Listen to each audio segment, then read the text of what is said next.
Happy New Year, Rattlers. Happy New Year. Brian Fulford, Marcus Green. Shortly, Kelvin Rozier will be joining us. Yeah, how you doing, Marcus? Happy New Year, brother. Don't make me laugh too much. It's not going to sound good. Like, oh, my God. Marcus trying to stay over that. Too much holiday joy. Too many happy New Year eggnog drinks and whatever. Happy New Year, Kelvin Rozier.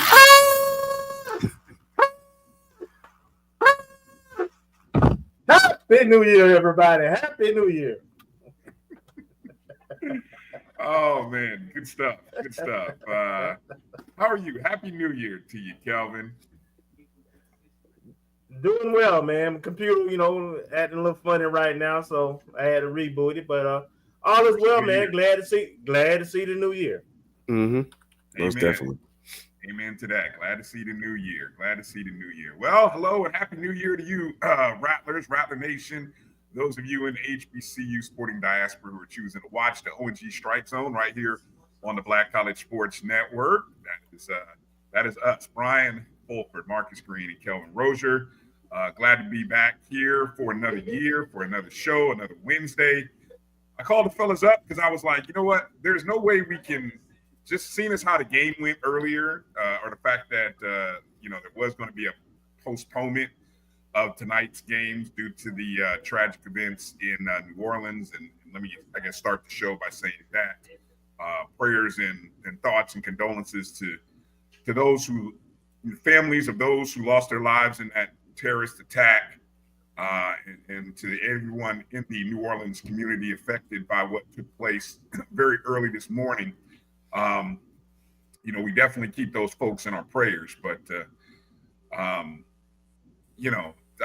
just felt like, hey, we got some time, because the way some of these games are going, we might as well get on the air and start talking. So give people were going nuts. In our chat group and other places, we were like, come on, somebody's got to do something. So we'd be a good distraction for a few hours for folks, or however long. I don't want to speak too much because we may not be a full. Definitely won't be a long show. I'll tell you that now. Not our normal Wednesday. Well, Brian, also, if anybody's been watching that Ohio State-Oregon game, I think we're a lot more entertaining than that right now. Ooh. I think we can be. Definitely. Shout out to anybody like myself who took the over. Congratulations. That cashed real early. Okay. And who knows, man? There might be some other bonuses if Oregon's defense ever. Oh, they're in the fourth quarter now, so you never know what might happen. So, just want to remind everybody to go ahead and hit the thumbs up and the like button while you're watching the show. At ONG StrikeZone is where you can find us. We appreciate those of you watching us on YouTube and on Facebook, and on Instagram Live and on X, Twitter. We say hello and thank you for all of your support in 2024. And we look forward to a great 2025.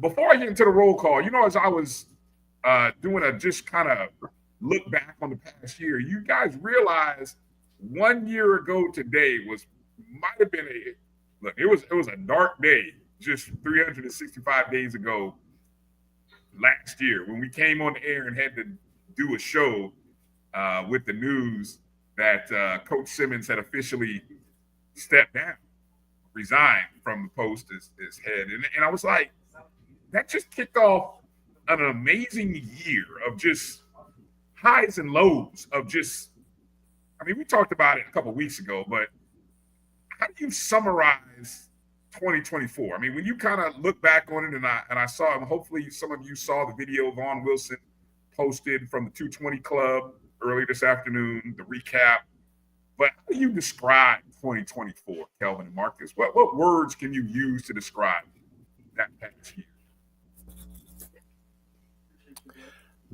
Well, I guess for me, I haven't watched the show, but I know there's a show called Stranger Things.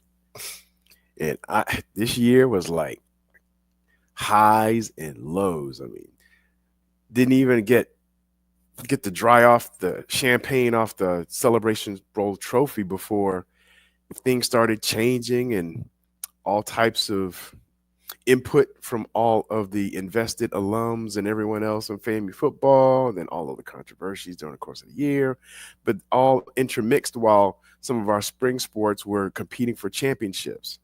So, we had the ladies, lady track come up just a few points short in the swag title. Same for the softball, lost, I guess, the last two games in the championship game. And men's baseball was close, very close, competitive and almost defending the title. And same with the ladies tennis, lost in the finals there. So it's like the highs and lows, and then we have administrative things going on. So it's like what's going on and everything at highs and lows. It's just real Stranger Things. Well said. How about you, Kelvin? I'll go with inconsistent, bipolar, whatever you want to, however you want to classify it. It was all over the place. It was, when it was good, it was damn good. And when it was bad, it was goddamn bad.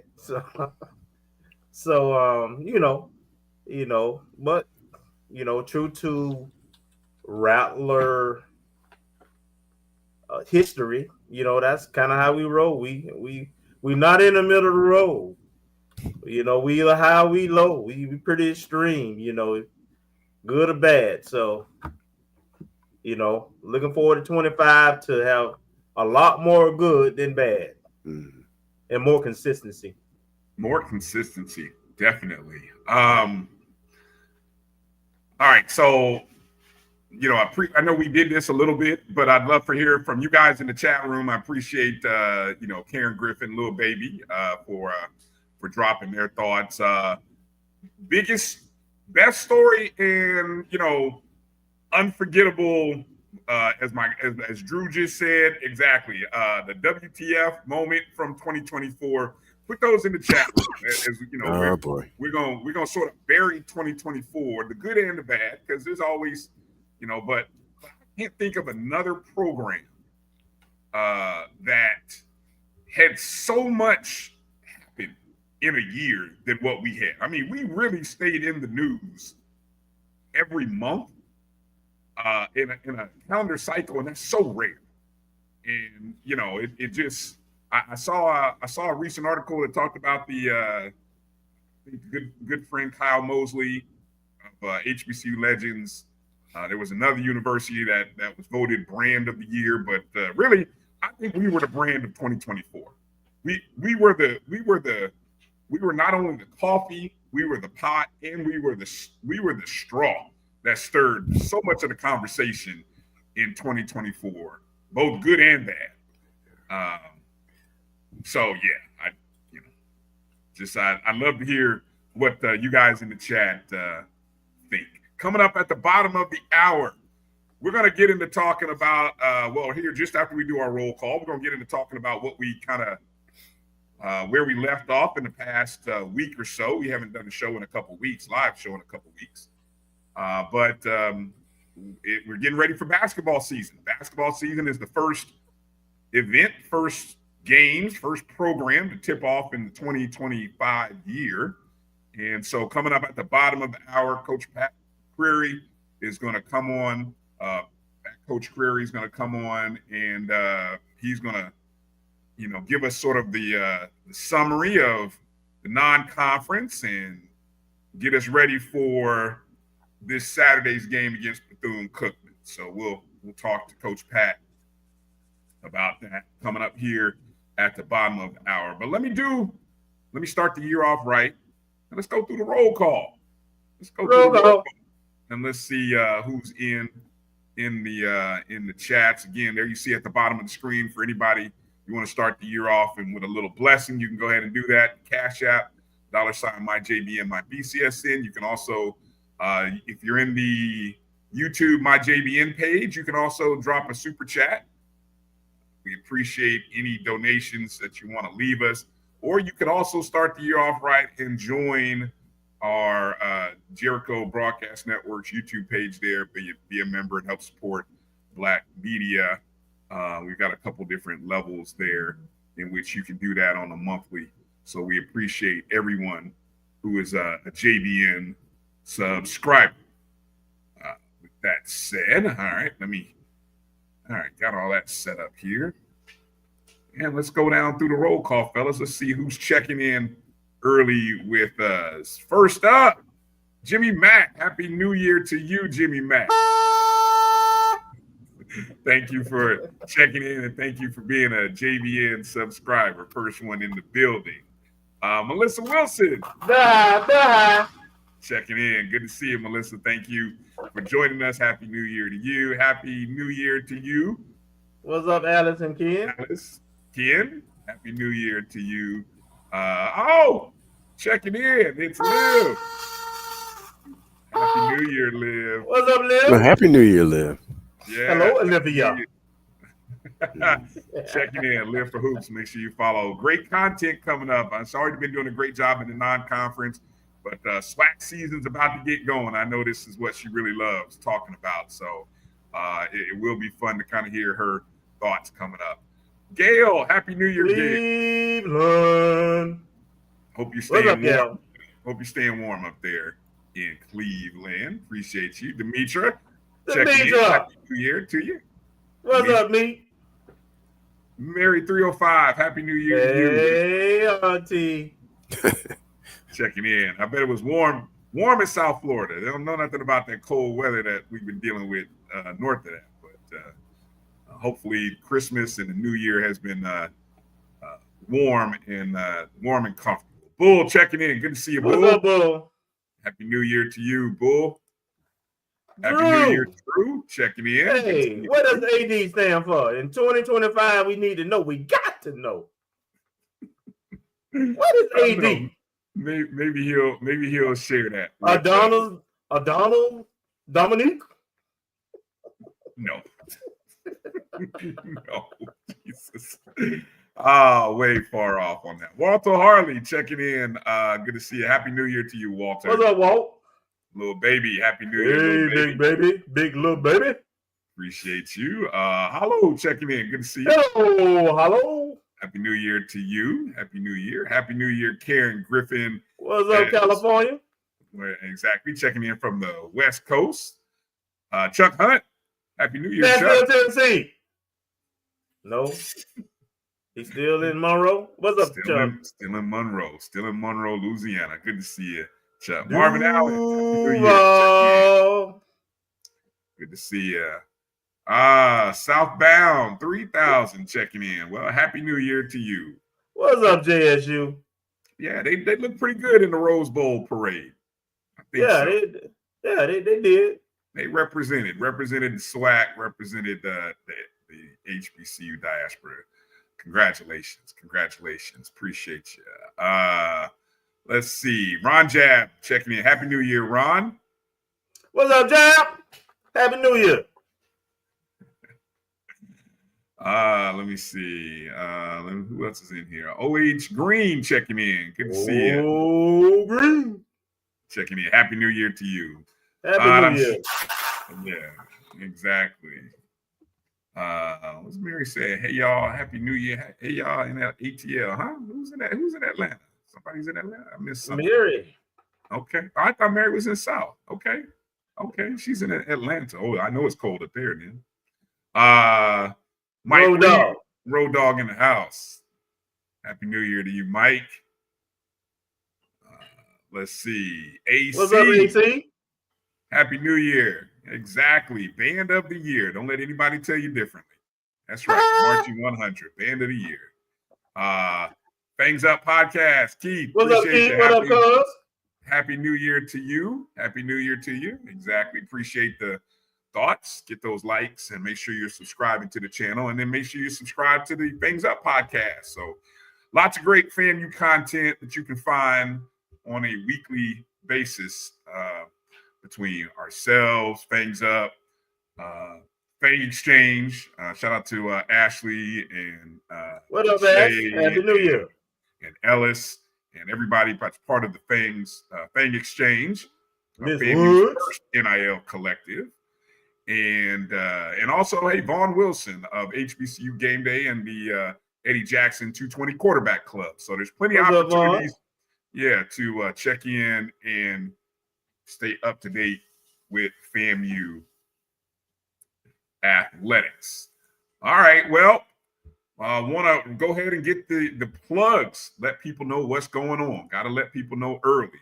The home opener for the 2024-25. I'm sorry, I got to get used to this now. 2025 basketball season begins on Saturday, right in the Al Lawson Center, as we take on Bethune-Cookman to open up SWAC play.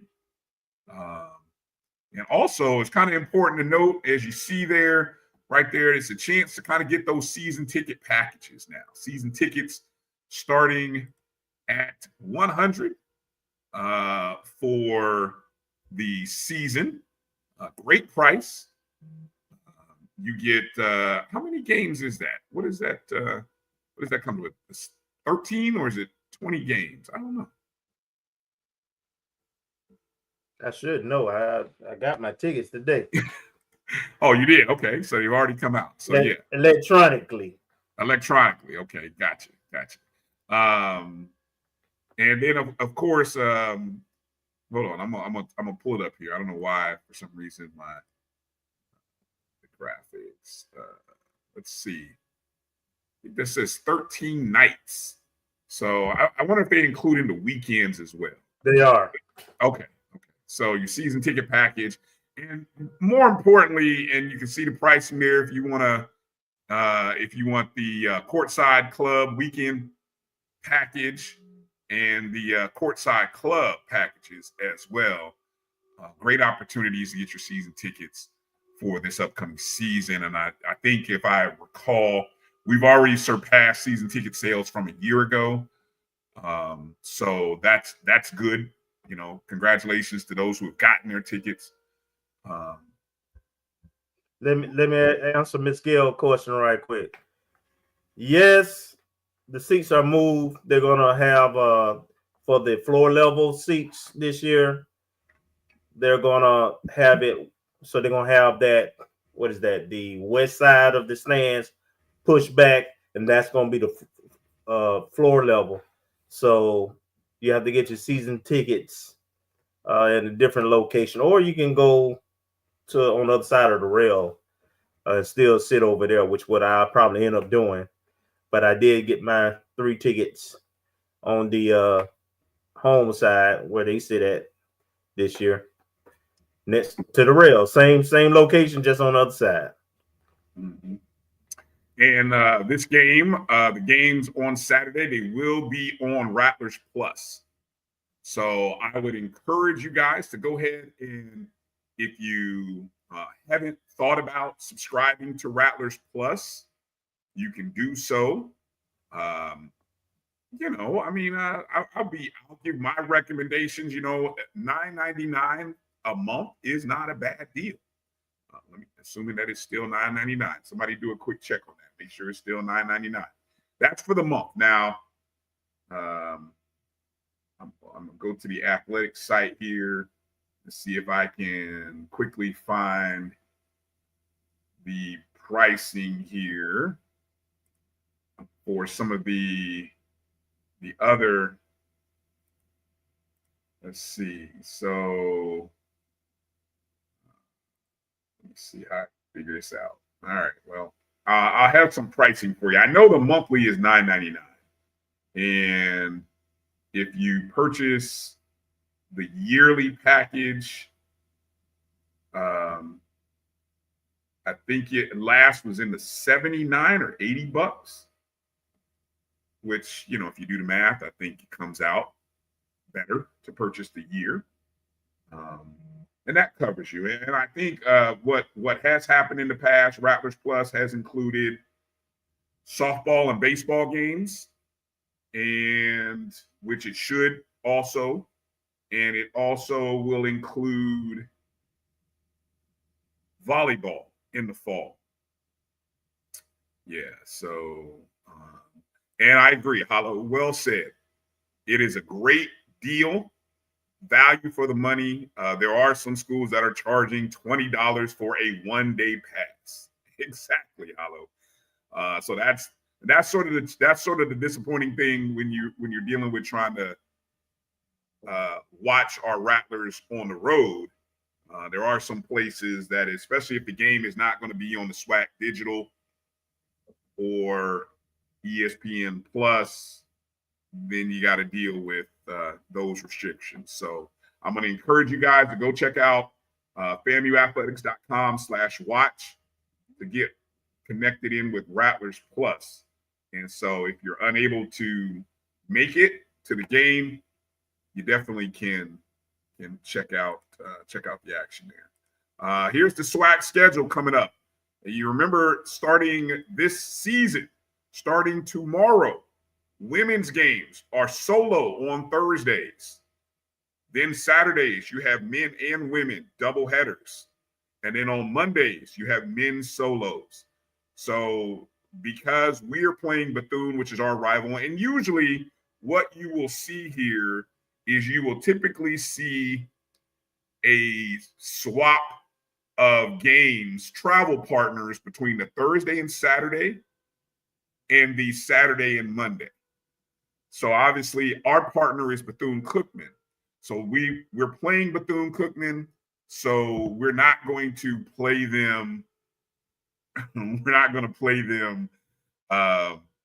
We just got a double hit on Saturday. We just have a Thursday, double header. So Liv not a fan of moving to this. So I think what'll be interesting for this format, fellas, is what will the home attendance games be like for those one-off solo games? More, and you look at those those start times for the women's games. They're all 7 Eastern, 6 Central. For the men, they kind of vary.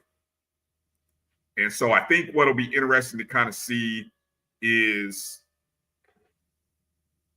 I think what they tried to do here, and I think a lot of this was kind of trying to capitalize on the exposure of women's basketball.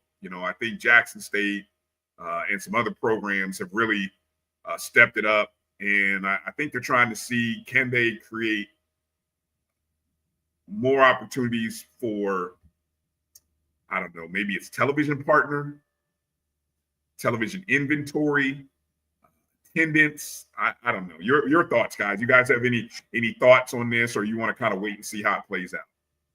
Well, the coaches voted on this. So ultimately is what they decided to do. I think it has multiple potential purposes. We'll see if it plays out now. But one is to feature the women's game.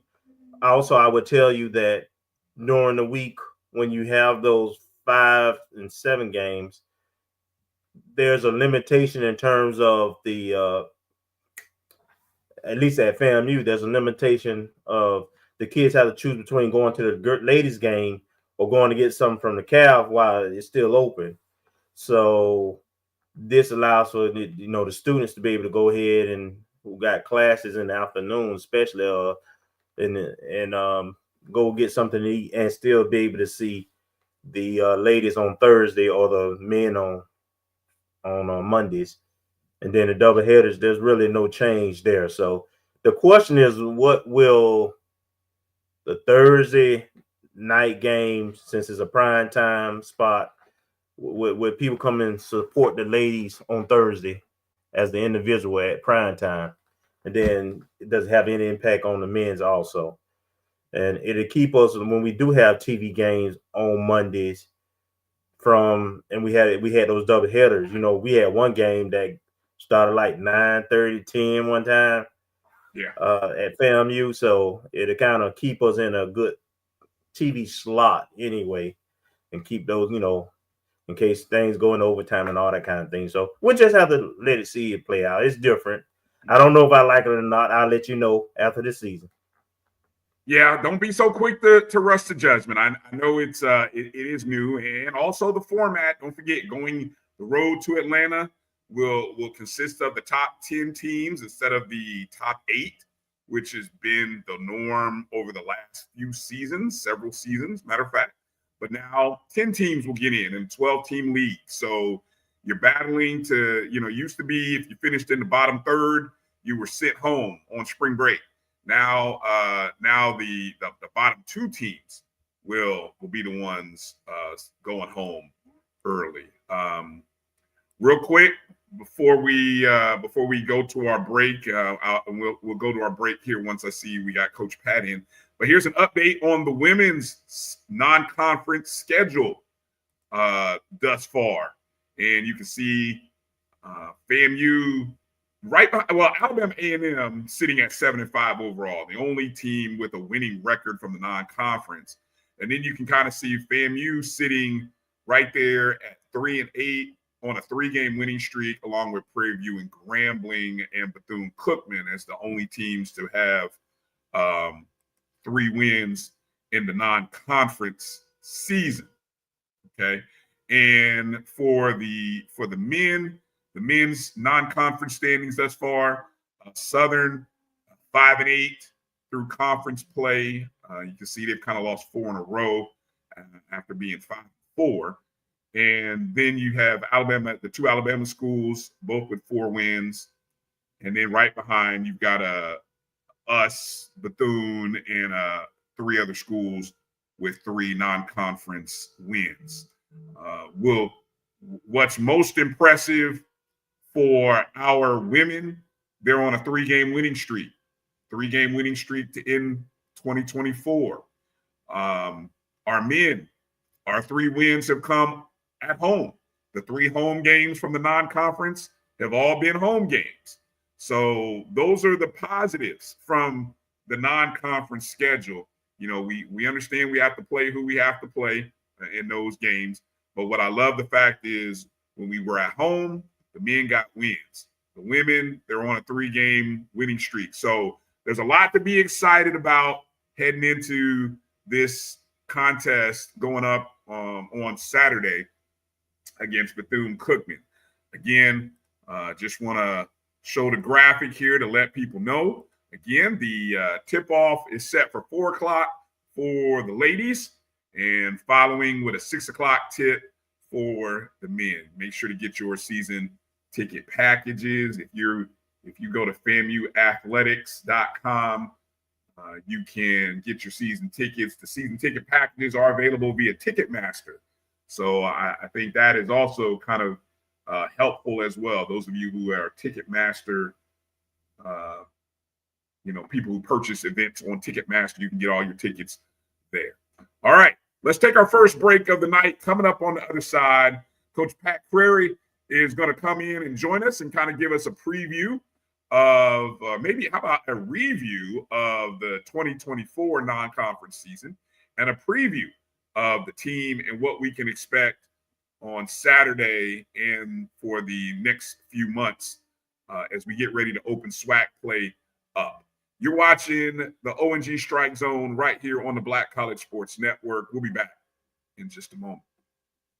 HBCU football fans, a champion will rise at Mercedes-Benz Stadium on December 14th. MEAC champions, SWAC champions, the Cricket Celebration Bowl, crowning an HBCU national champion. For event and ticket information, visit thecelebrationbowl.com. This is Bryan Fulford. AD Drew and I are co-hosts of the BCSN Sports Wrap. We talk about all things related to HBCU athletics, from the games, teams, coaches, and fan interest stories. We cover it all. You can find our shows on Facebook at BCSN Sports Wrap, YouTube at MyJBN Online, and everywhere you listen to podcasts like Anchor, Spotify, Google, and Apple Podcasts. You can also find the show on the Jericho Broadcast Network's app. Make sure to download.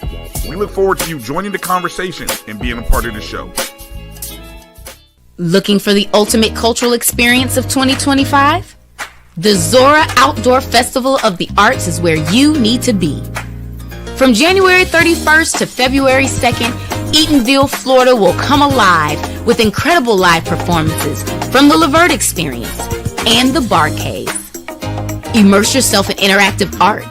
Shop from over 80 vendors. Take a journey through history with a new virtual tour app. And enjoy family-friendly STEM activities. Plus, don't miss the unforgettable R&B tribute to the legends, honoring talents such as Whitney Houston, Marvin Gaye, and Luther Vandross. This is more than a festival. It's a celebration of Eatonville's rich cultural heritage. Visit zorafestival.org for tickets.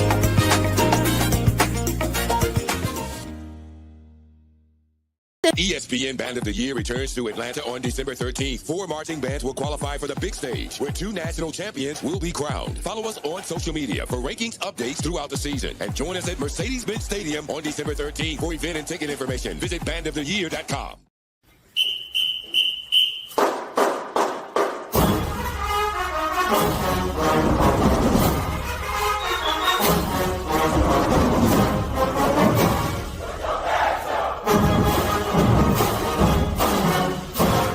Happy New Year. Happy 2025. You know, it's your girl, Coach Pressure, back at it again. Swag starting up on Saturday, January the 4th, 4 p.m. You already know. Beat me there. Don't meet me there. Beat me there. Al Lawson, it's going down. It's going down. And, of course, it's Coach Pat's first game in the swag. So come out and not just support men and the women. Do it both.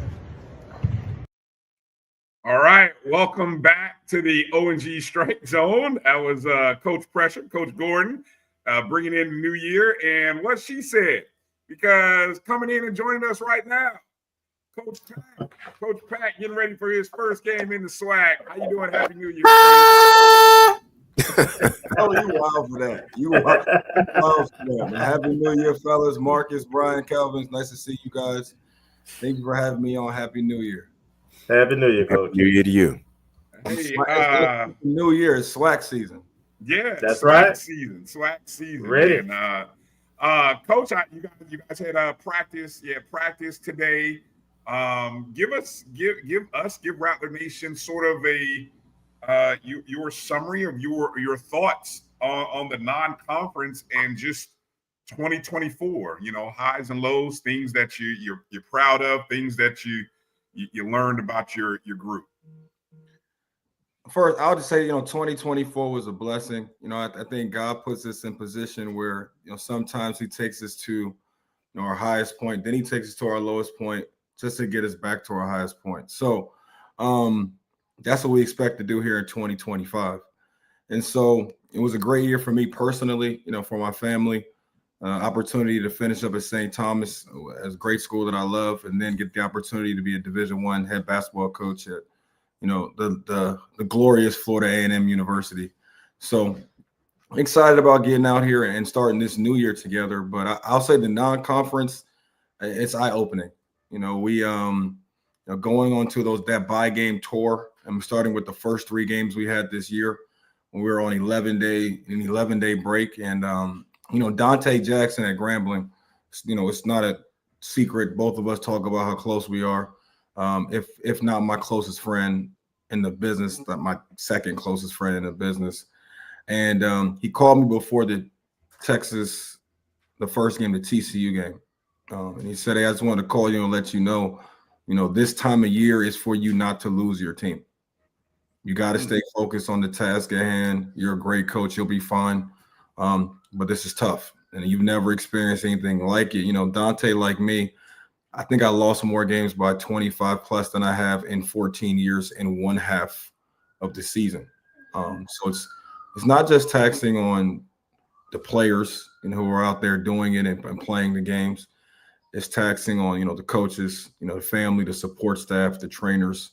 It's a lot of travel, and it's a lot of things that you have to do. And so it was an eye-opening experience. Look at Jackson State. Look at Jackson State. They haven't had a situation where they have, played a home game yet. Wow. that they're a good team. It says they're 0-12. It doesn't matter. Yep. He's done a really good job with that team. They're as talented as anybody in the league. So when we look at it and kind of understand just, the business side of how things are run, on the Division I level, our place in that business, where we fit in, how we help other departments. It was an eye-opening experience for us. A good one, though. I will say that the opportunity to go home to Maryland was special. 200, 300 people that I know come to see us play. The alumni support that we've met has been unbelievable. Dallas was remarkable. Maryland was really good. We had people come down from New York. So just meeting, the alumni, the meet and greets, them bringing us food, them talking to our guys just about business opportunities once they finish school, their experience there. We took our guys to the Cowboy Stadium, took our guys to the Mavericks game. It was a really, big experience for us. And so it was a lot, though. And then Utah.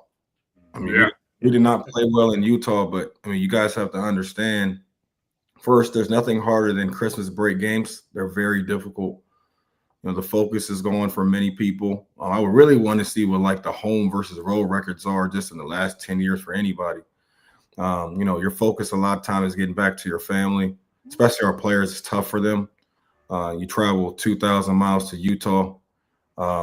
It's very different environment. We battle. Utah is very good. And BYU, BYU just paid somebody more than I think our whole athletic budget. So, it was a different experience for us, but really good to meet different coaches, to learn different styles of play. And then also, we do a lot of self-evaluation and a lot of evaluation through the teams we play against. So I call every head coach that we play against and ask them, what was your scout on us? What do we need to do better? What do you see from us that gave you problems? How was it scouting us? So I can't give you all of that information, but, I can say that it was a good experience for me in terms of learning. We're all here to learn and get better. So I think, this being my first go around, I'll be much better. And, Bryan, me and you talked when we were at Florida, and I just told you, the physicality, you go watch it on TV, you can go to the game. But when you sit on that sidelines, it's a whole different story. Mm-hmm. Yeah. Marcus, you want to go ahead and jump in there first?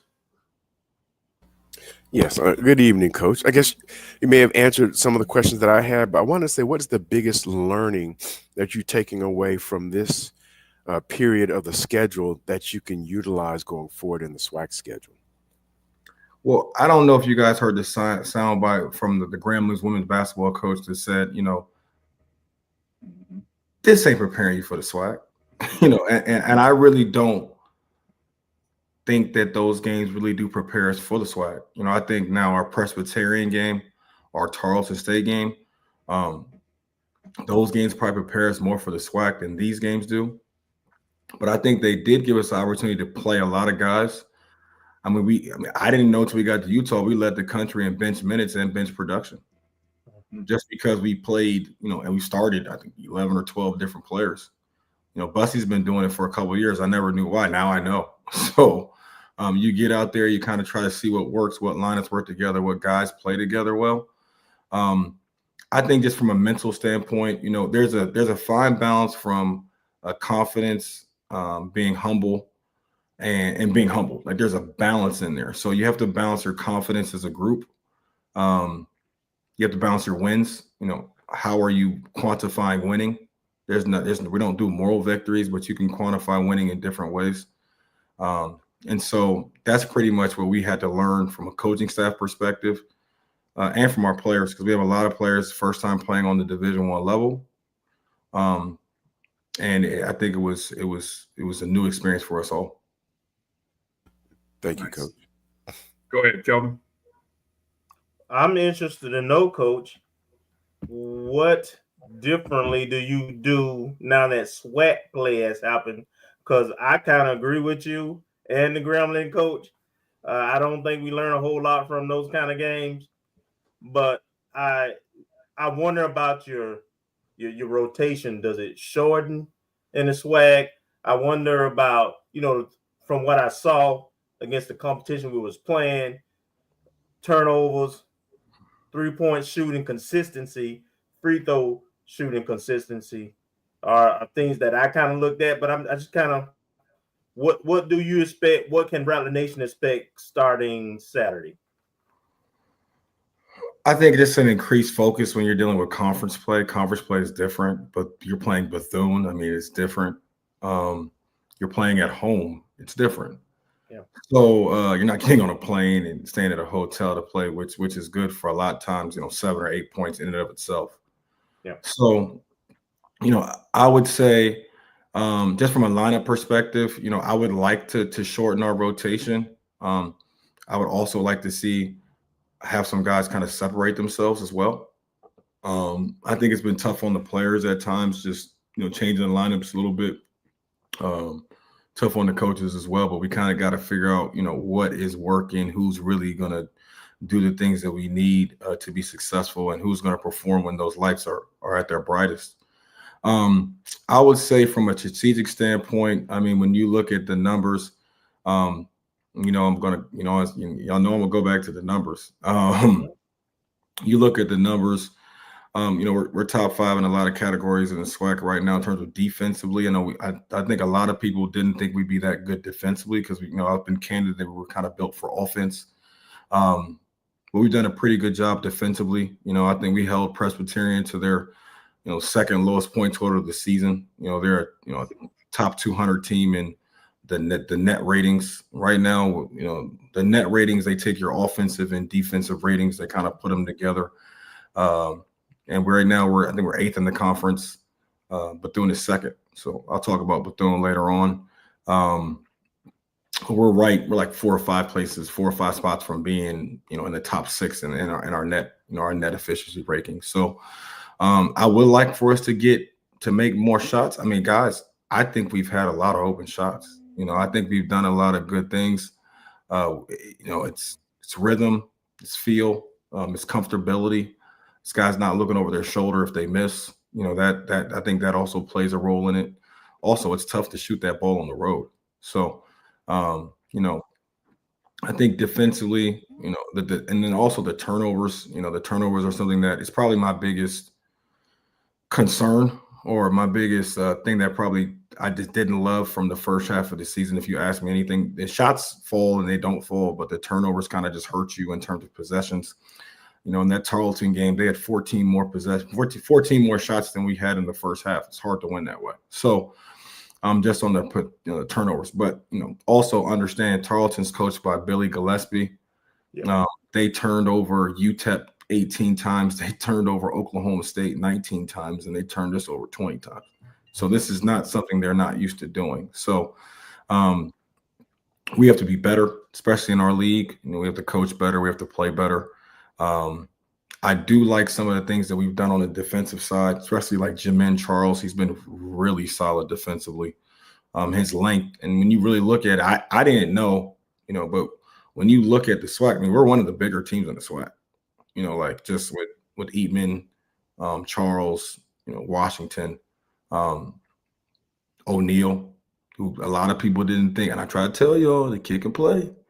Try to tell y'all, he's just learning. He's just really scratching the surface today. You need big time practice today. So, I think just our size and our length has helped us on the defensive side of the ball. Our schemes have been good too. And so I'm looking forward to utilizing that in SWAC play so we can get out and transition some more.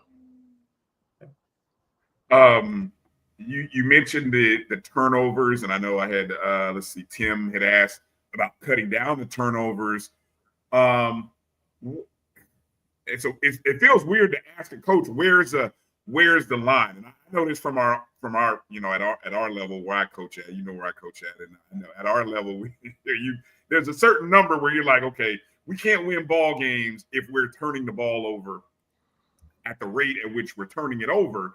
I was glancing here in the SWAC, and I it's hard to look at. I feel like a lot of people are going to go into this upcoming week and we're going to look at statistics, and it's so hard because we're all playing non-conference. You're playing, everybody's probably playing at least 10 Power 4, Power 5, however you want to categorize it, programs. There's only one school that average less than 10 a game. We average about 15, which is about average. Seems like in the middle of the road for everybody. Is there a number that you talk to your guys about, or you and the coaching staff say, if we commit this number, it's going to be really hard for us to win? Or is it paint points, or what's the I mean, we know you like to put the ball up from the 3-point line, but what's another stat that you look at and say, we don't want to be above this number, because when we're above this number, it's going to be hard for us to win games? Yeah, so since in 2013, I went back and kind of had this. It's crazy you asked me this. I had this thing, and I was trying to figure out, just taking all of our. It happened in 2013-14. It was my first 20-win season as a head coach.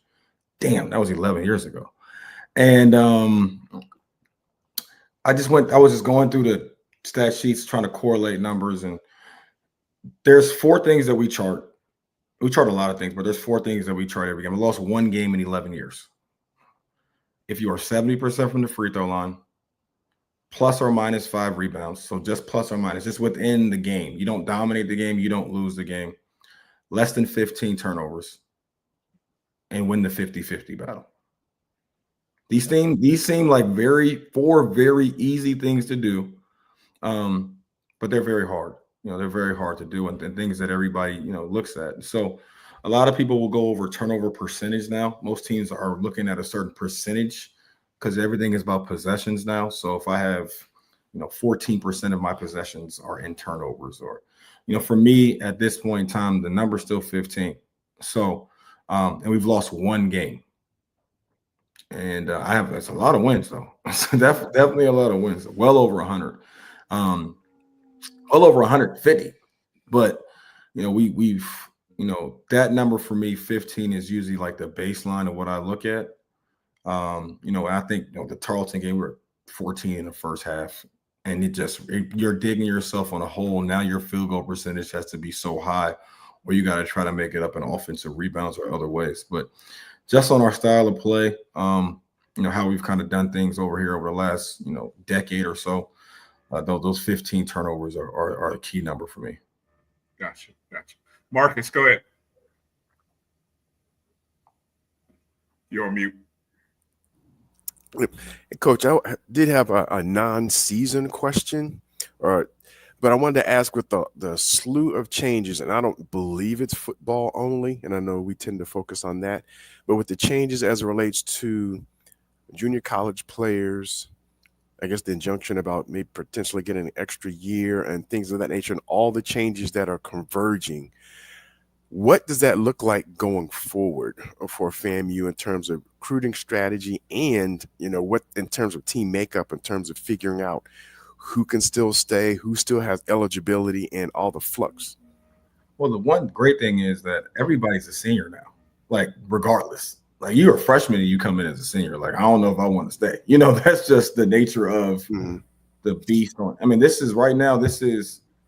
They call Christmas break is like supposed to be like the handshake line recruiting season. Like, you go in the handshake line after the game, and you're like, "Hey, good game."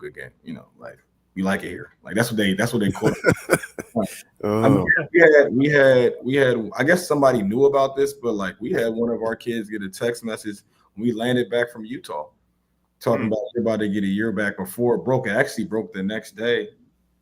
And now it hasn't been sent out by the NCAA yet, so we haven't heard from them. Our compliance has been very key with that. I just think we're living in the present. We're living in the moment.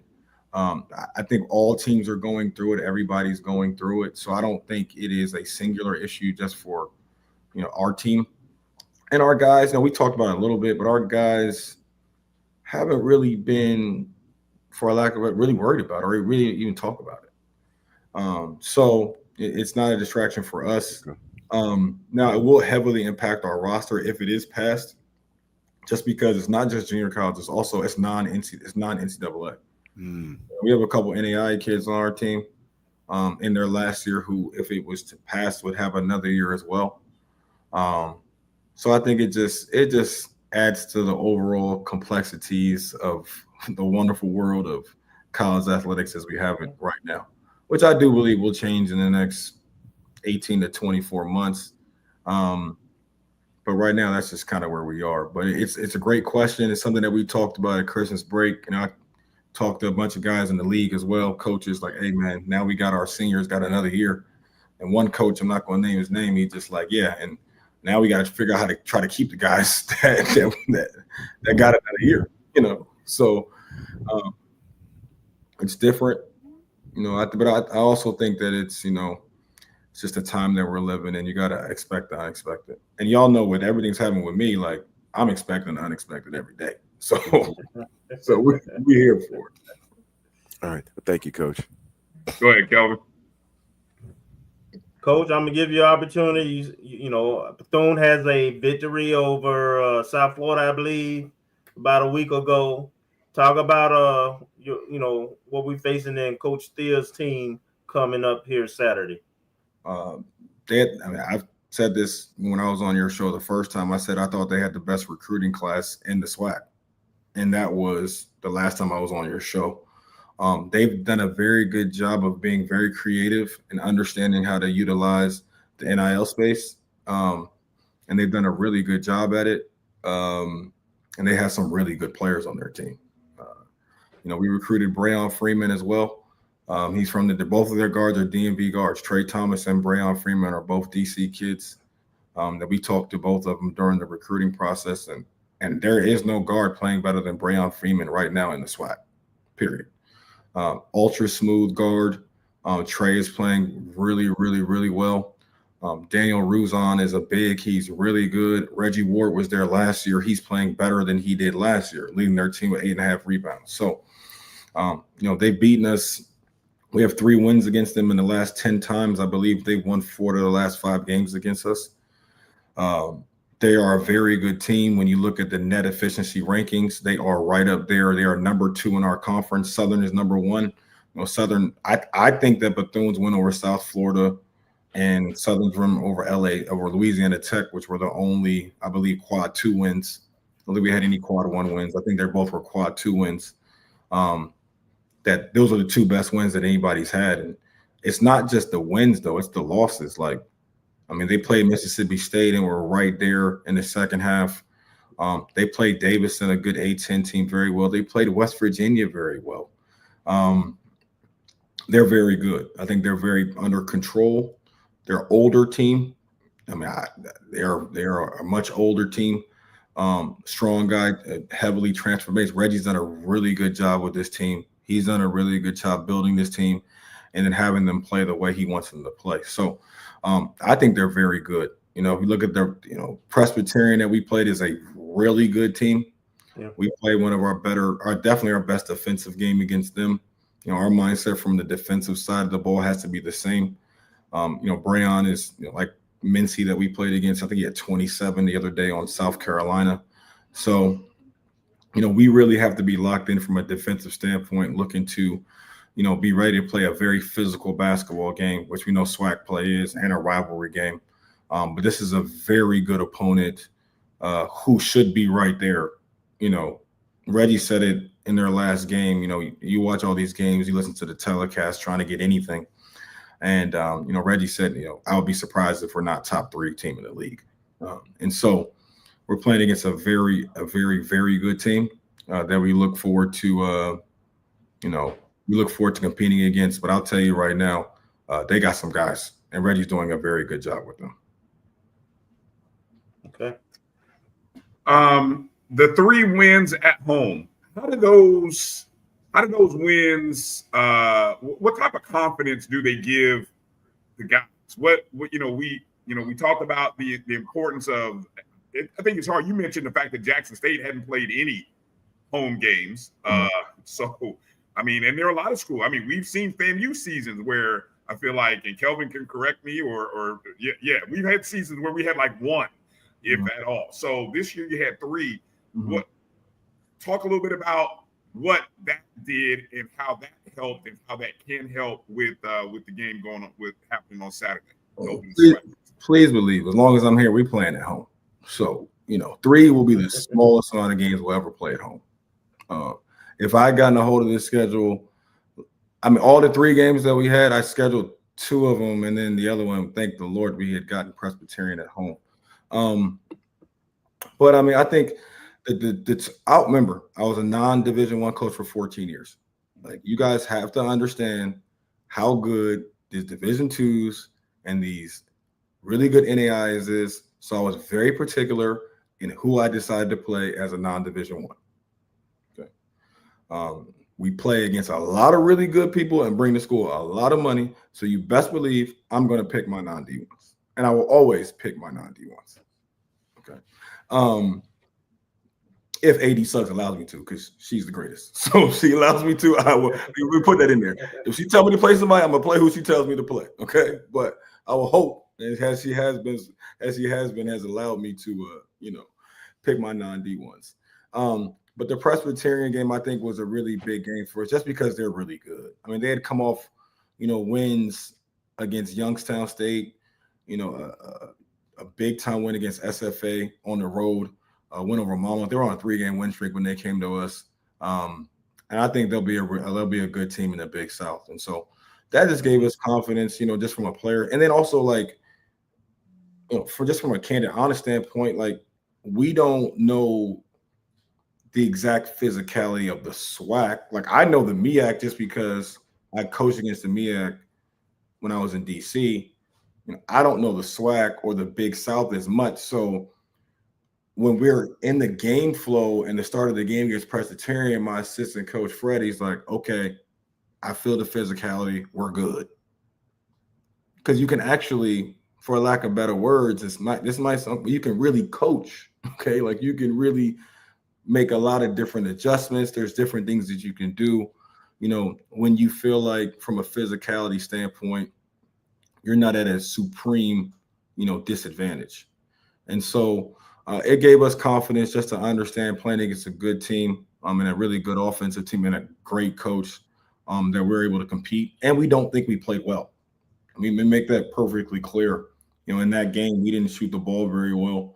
And so we definitely have our best basketball in front of us. And so to be able to win ugly and win a tough physical game like that, it gave us a lot of confidence.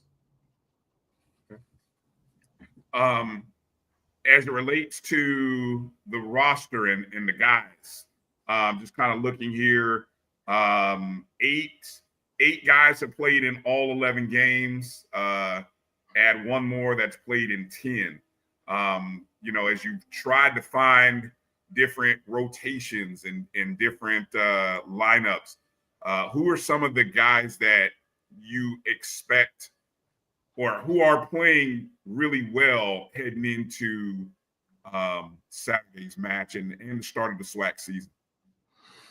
Definitely think Jamin, he hasn't really, he's a great kid. He's from Antigua. He's the most unselfish kid.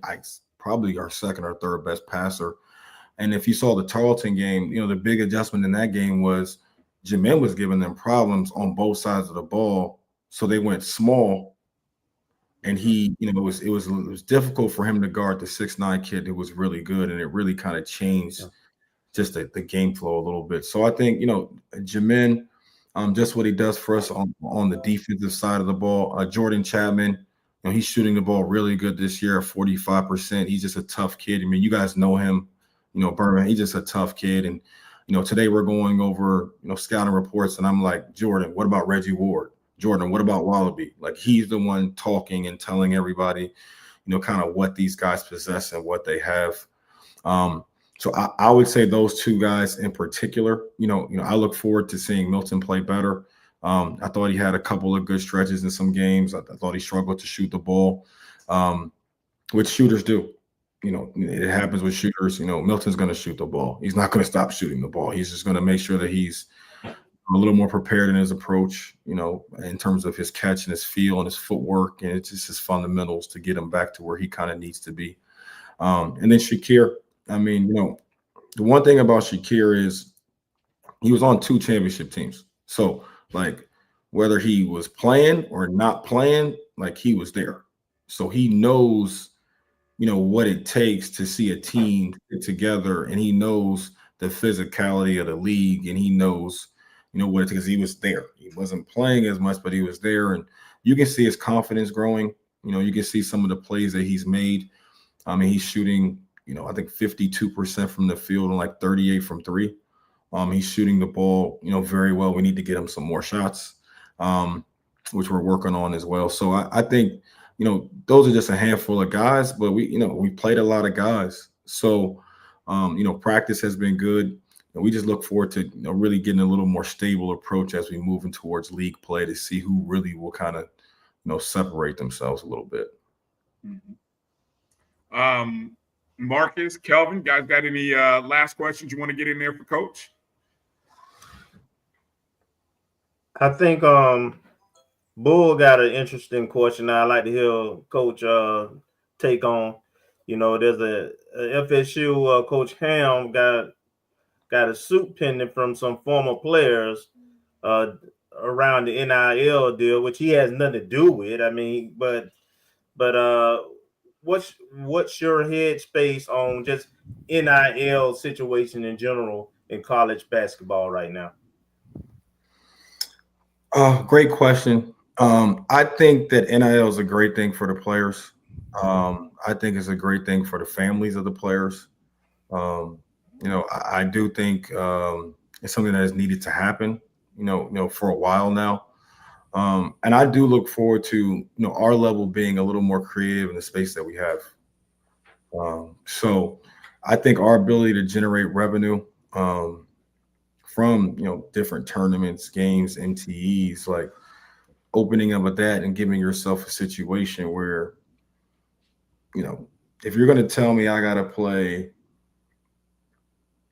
Arizona for $100K, but I can just give that $100K to a 4-star kid, I might play 15 of them games. Okay. So, to help the school and then also help the program.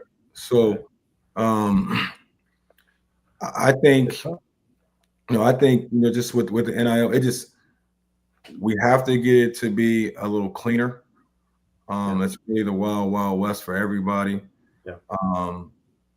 I don't, the great Liv has on here asking the question, do I think it should be based upon production?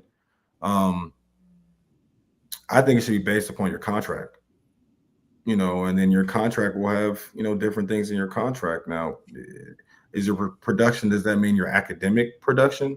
Does that mean you coming to practice? Does that mean you being coachable? Does that mean, I think all of those things come into play and turn out. I don't think that you should be paid based upon your field goal percentage.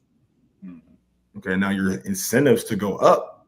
Yes, you might have some incentives within that contract, but I do think there should be some base level agreements, that are made, hey, Jimmy, you're coming here for $15,000, with that $15,000, you're only allowed to miss 3 classes per semester. Mm-hmm. If you are late for practice, you will be fined $1,000 per late practice. There you go. You know what I'm saying? Like, so to me, that's more of a realistic situation, in terms of the contracts and how things work with NIL. But we are where we are right now. We won't be here forever. We weren't in our last space forever. So it will change. We will get it right. Everybody will get it right together. But I definitely think in our space, there is definitely an opportunity, to really, understand how we can help our athletes and how we can really get some higher names to our schools, because, it kind of evens the playing field. I mean, let's be real. Like, if I can get Will Smith to give me 500, we gonna be okay. It doesn't matter how many Power 5s we're playing. So, I think it's a great thing, but like everything, it needs to have some regulation. I'm from DC, so I'm good on regulation. Okay, I'm for regulation. All right, so I think it has to be regulated, and I think it has to be consistent in the approach. And I think once that and all those things are kind of taken care of, it'll take off. But I am definitely happy for the players, and I'm not going to sit up here and be one of these coaches that complain. And no, not going to do that. I remember when I was, playing Division III, and I was eating macaroni and turkey. It was Thanksgiving break. We didn't get stipends. We didn't get per diem. We had to stay for practice. I didn't want to call my parents for money because I was fake grown. So I was eating that turkey from Thanksgiving and that macaroni for like 4 or 5 days. You shouldn't be living like that if you're practicing for 3 hours a day. You shouldn't be having those concerns. We had a very physical practice today. Those guys should be going back to eat a really good meal today. So I like NIL. I think it levels the playing field, but I do believe in regulation. Nice. Okay, I got a follow-up, Coach. In terms of, Chris Paul has a tournament. North Carolina A&T had a game on CBS over the weekend. Are you looking to do some of those things? And you talked about the road games and so forth. Are those some things you're looking at potentially for FAMU in your program? Yeah, we were in the mix to play Howard this year. The Howard game that ended up going to Tennessee State.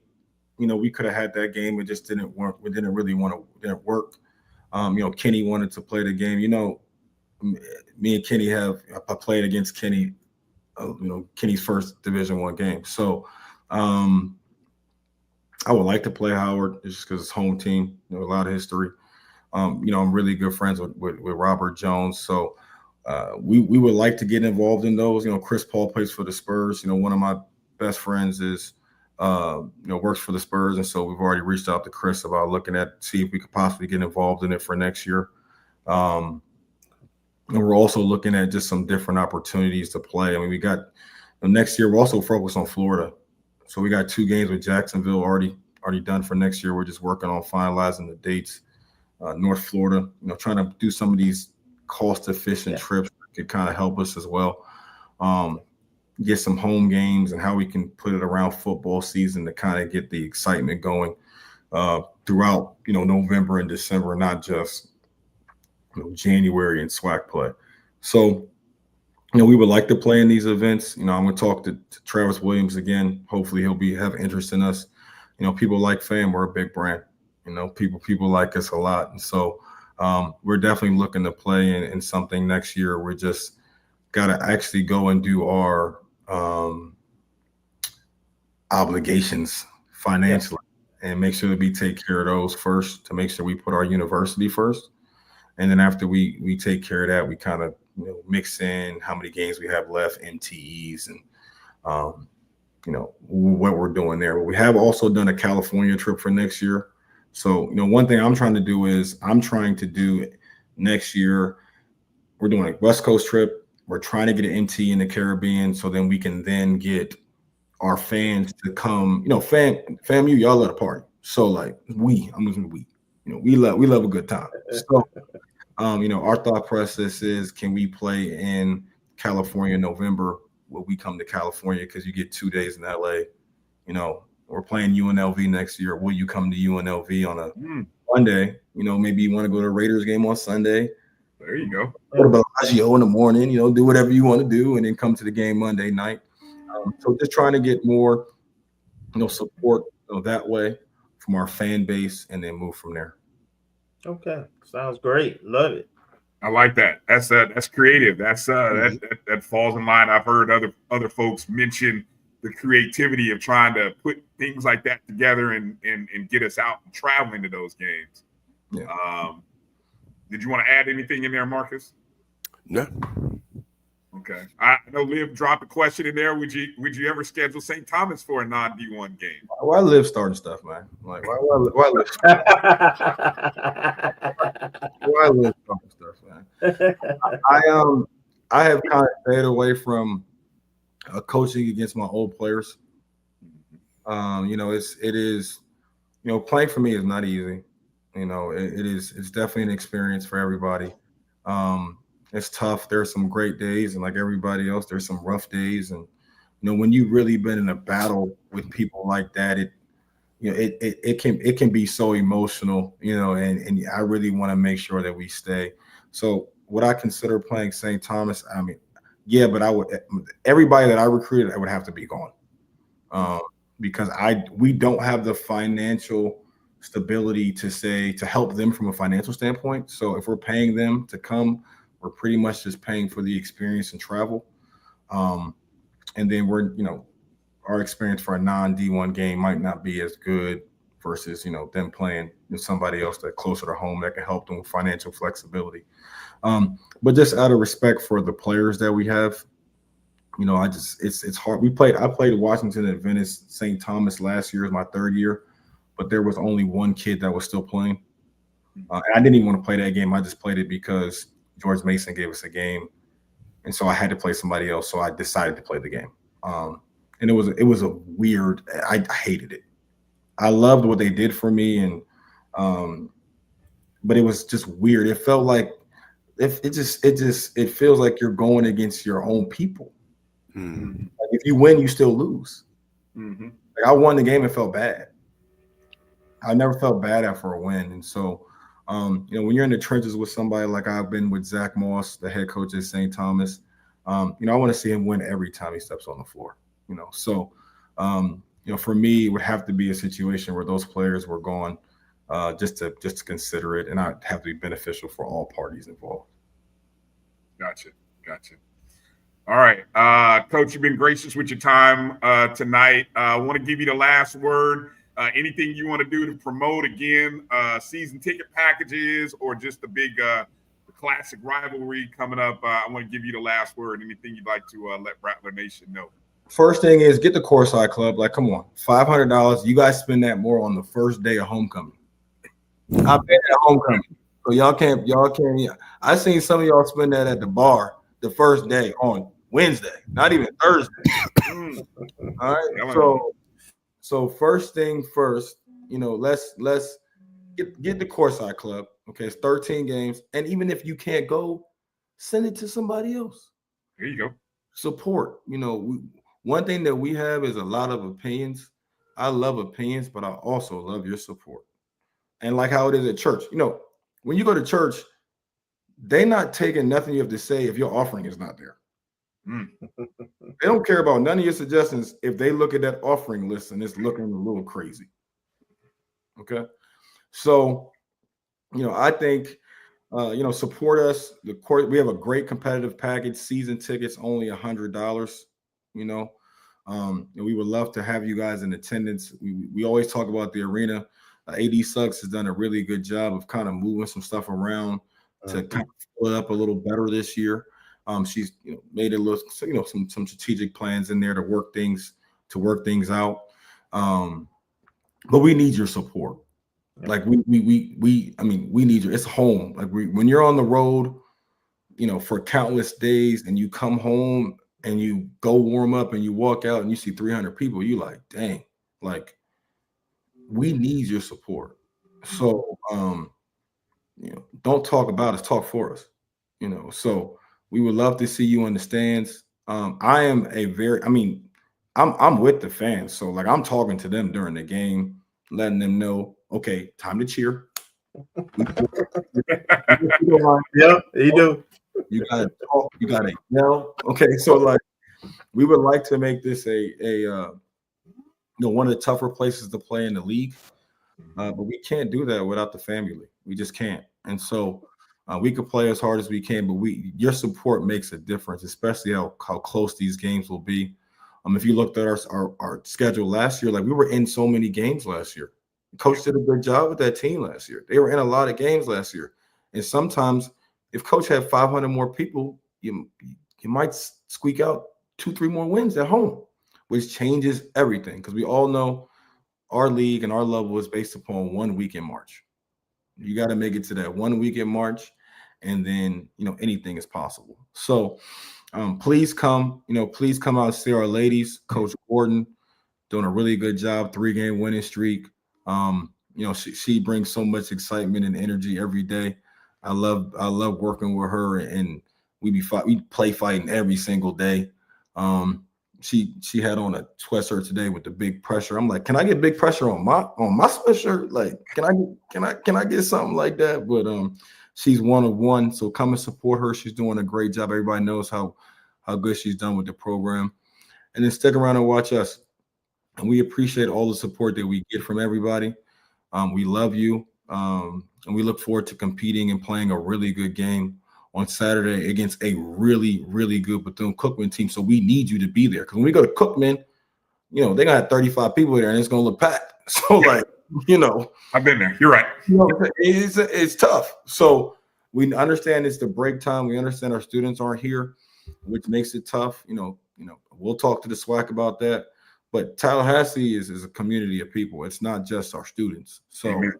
Anybody who's around, if you're in, Panama City, it's an 1.5-hour drive, 4 and 6 o'clock, we'll have good food there, good DJ. It should be a good time. And so we appreciate all the support we can get. And we need you there. Well said. Well said. Even as far down here in Orlando, I'm already looking for rides. Like anybody in Orlando that need a somebody to ride shotgun, I'm ready to roll. I'm even paying. I even get some gas money. But no, I'm planning on being there Saturday for the game. So see, you hear that, Kelvin? I'm planning on being there Saturday. So no excuses. So we need the 850. We need what'd you say? We need everybody in the 850. Everybody in the 850 or the surrounding areas, Jacksonville down to Orlando. Anybody that's within a 2 to 3 hour radius. No excuses. Get up to the Lawson Center, pack the pit for Saturday's contest. 4 o'clock for the women, 6 o'clock following for the men, and let's get a double header and a double victory to start off the new year. Absolutely. And I went to the Classic, so I know y'all can show out. Oh yeah. Classic. I said, yo. So I'm screaming. I'm on the field. I'm screaming at the fans. Yo, y'all better come to the basketball game because I see all y'all people in here. I just need about 5% of y'all at the basketball game. We rocking. just 5%. So we look forward to seeing you all, and thank you guys for having. Appreciate you guys' support for the basketball team. For me personally, just for the department in general, continue to put the spotlight and try to push us forward. We definitely appreciate it. And we look forward to playing well during SWAC season. All right. Thanks for your time tonight, Coach. Have a good evening, good practice the rest of the week. And we look forward to seeing you and the guys on Saturday. All right. Fangs up. Yes, sir. Fangs up. All right. That's Coach Pat. Everybody, you guys make sure you hit up Coach on social media, on X at Coach Crarey. Let him know you appreciate him coming on the show, and go ahead and get those season ticket packages and get ready for Saturday's game against Bethune-Cookman. Should be a good doubleheader. All right, we've got a bid farewell to Marcus. Kelvin and I, we've got a few more housekeeping things to catch up on before we shut down shop. Marcus, any final words you wanna say before you check out for tonight? Well, we had a lot going on. I can't hear you, Kelvin. Hold on, not hearing you for some reason. I know you're trying to get in. So I know you're trying to get in something. Go ahead, Marcus. Hurry up before he gets his mic situation figured out. No, just a lot going on football-wise, but, basketball season's turning up, and things are looking good. So I'm looking forward to seeing what's going to happen with basketball and some of the other sports. All right. And we'll have a football update for next week. So I'm feverishly working on the spreadsheet, working on the PowerPoint with our commitments so far. And hopefully we have don't know anything, but hopefully by next week we can have some even more commitments so we know what we're dealing with in the spring. Yeah, we got a lot to catch up on over the last couple of weeks. I've seen that there's been a lot of commitments. Mm-hmm. There have been some coaching staff additions, which I'm assuming will be official next week. But it's a lot of stuff to talk about regarding football. So mm-hmm. we'll talk about all that next Wednesday. Yes. All right, man.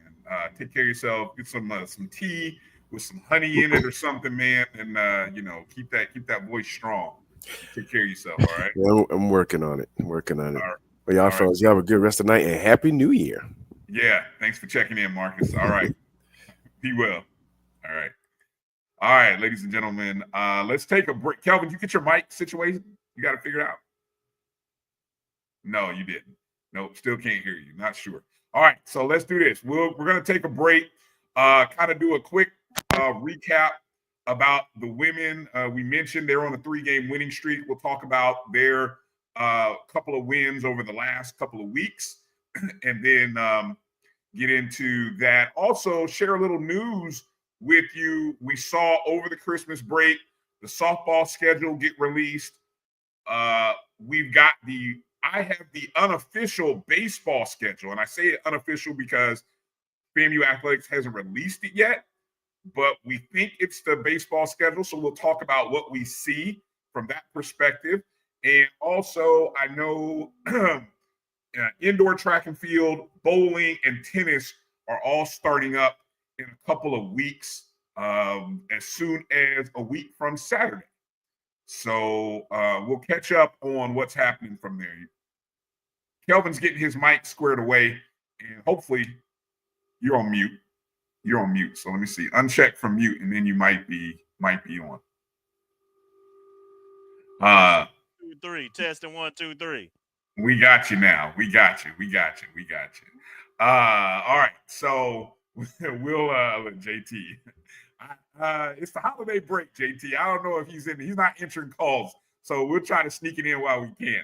I won't put it. We may talk about it, but it's all unofficial. It's unofficial until it goes on FAMUathletics.com. All right, how about that?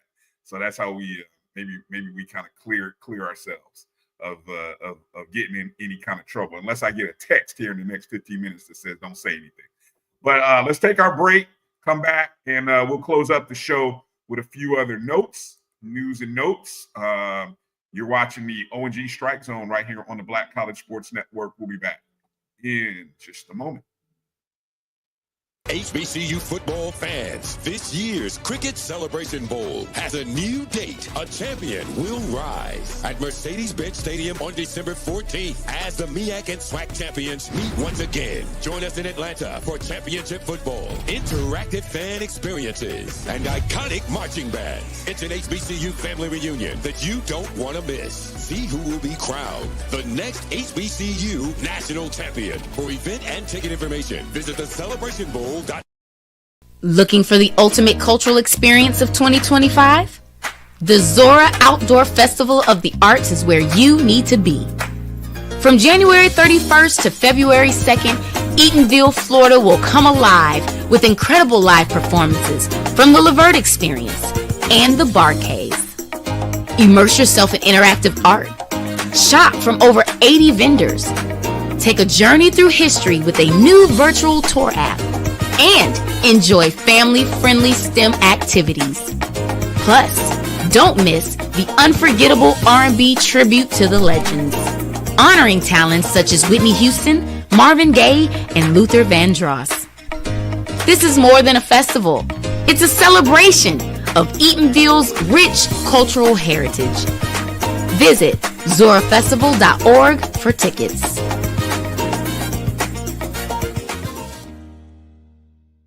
ESPN Events Band of the Year, a title reserved for the absolute best in the world of HBCU marching bands. A season-long competition that culminates in Atlanta on Friday, December 13th. Drum majors, percussion, drill, auxiliaries, musicality. All aspects will be adjudicated by expert judges in the world of college bands. 4 bands will qualify for the big stage, where national champions will be crowned. Follow us on social media for ranking updates throughout the season. And join us at Mercedes-Benz Stadium on December 13th. For event and ticket information, visit bandoftheyear.com.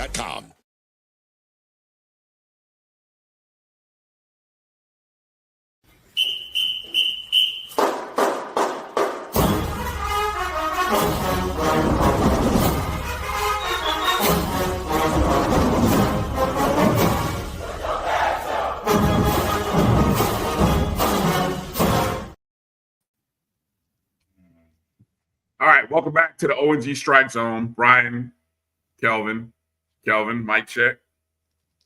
Check mic. 1, 2. My mic sound nice. Check 1. Check 1. There, you sound good. All right, brother, you sound good. Okay. Yeah. So again, did you?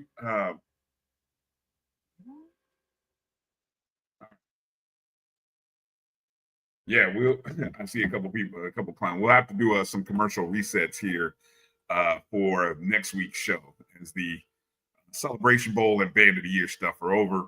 We'll work on getting those taken care of here pretty soon. But what we can talk about here, as we talk about the women's basketball team, since the last couple of shows, they have gotten a pair of wins, playing sort of a game in each week. They played a game just before Christmas, and then they played a game after Christmas. Of course, they back on December 7th, they got an 86-57 win against the University of North Florida. Then on December 20th, they traveled to Birmingham, Alabama to take on Samford University out of the SoCon, and ended up pushing that game really after a bad second quarter in which FAMU was down 12 at the half. They rallied, outscored Samford 17-9 in the third quarter, then outscored them 16-12 in the fourth to push the game to overtime, and ended up winning the game 72-67 in overtime. Now, you know what's funny about that, Kelvin? The overtime, looking at the point production in overtime, it was nearly as much as an entire quarter, and overtime is only either 4 or 5 minutes, and they play 10-minute quarters, and it's only like 4 or 5 is overtime. But we outscored Samford 16 to 11. The Rattlers had 4 players scoring double figures. Cheyenne McEvans had a double-double with 15 and 10. Sabu Gaye added 14 points, 4 steals, and 2 blocks. And the freshman Eve Alexander had 12 points, all coming off the bench. Led by Zakiah Carter's 4 offensive rebounds, FAMU did a great job on the offensive glass, pulling down 17 boards that resulted in 14 second chance points. They forced 26 turnovers against Samford, turning into 27 points on the offensive end. Your thoughts about what you saw from that contest against Samford, which was second win in a row against fellow Division I competition. Well, I mentioned when we played the Middle Tennessee State game, which I believe was our last loss, that I thought we had found something, because that's when we unleashed the trap and press. We also have the rest of our players back. So the six young ladies, played is playing now, as well as one other young lady, a guard, who hadn't played the first 10 or 11 games. So, our depth is there. We definitely laying our head on the defensive side of the ball, and what that allows us to do is to get easy baskets. And we still aren't, I think the Lance is still a little injured or reserved, so she hadn't even played the last couple of games yet. She had. Right. I don't even think she was dressed out.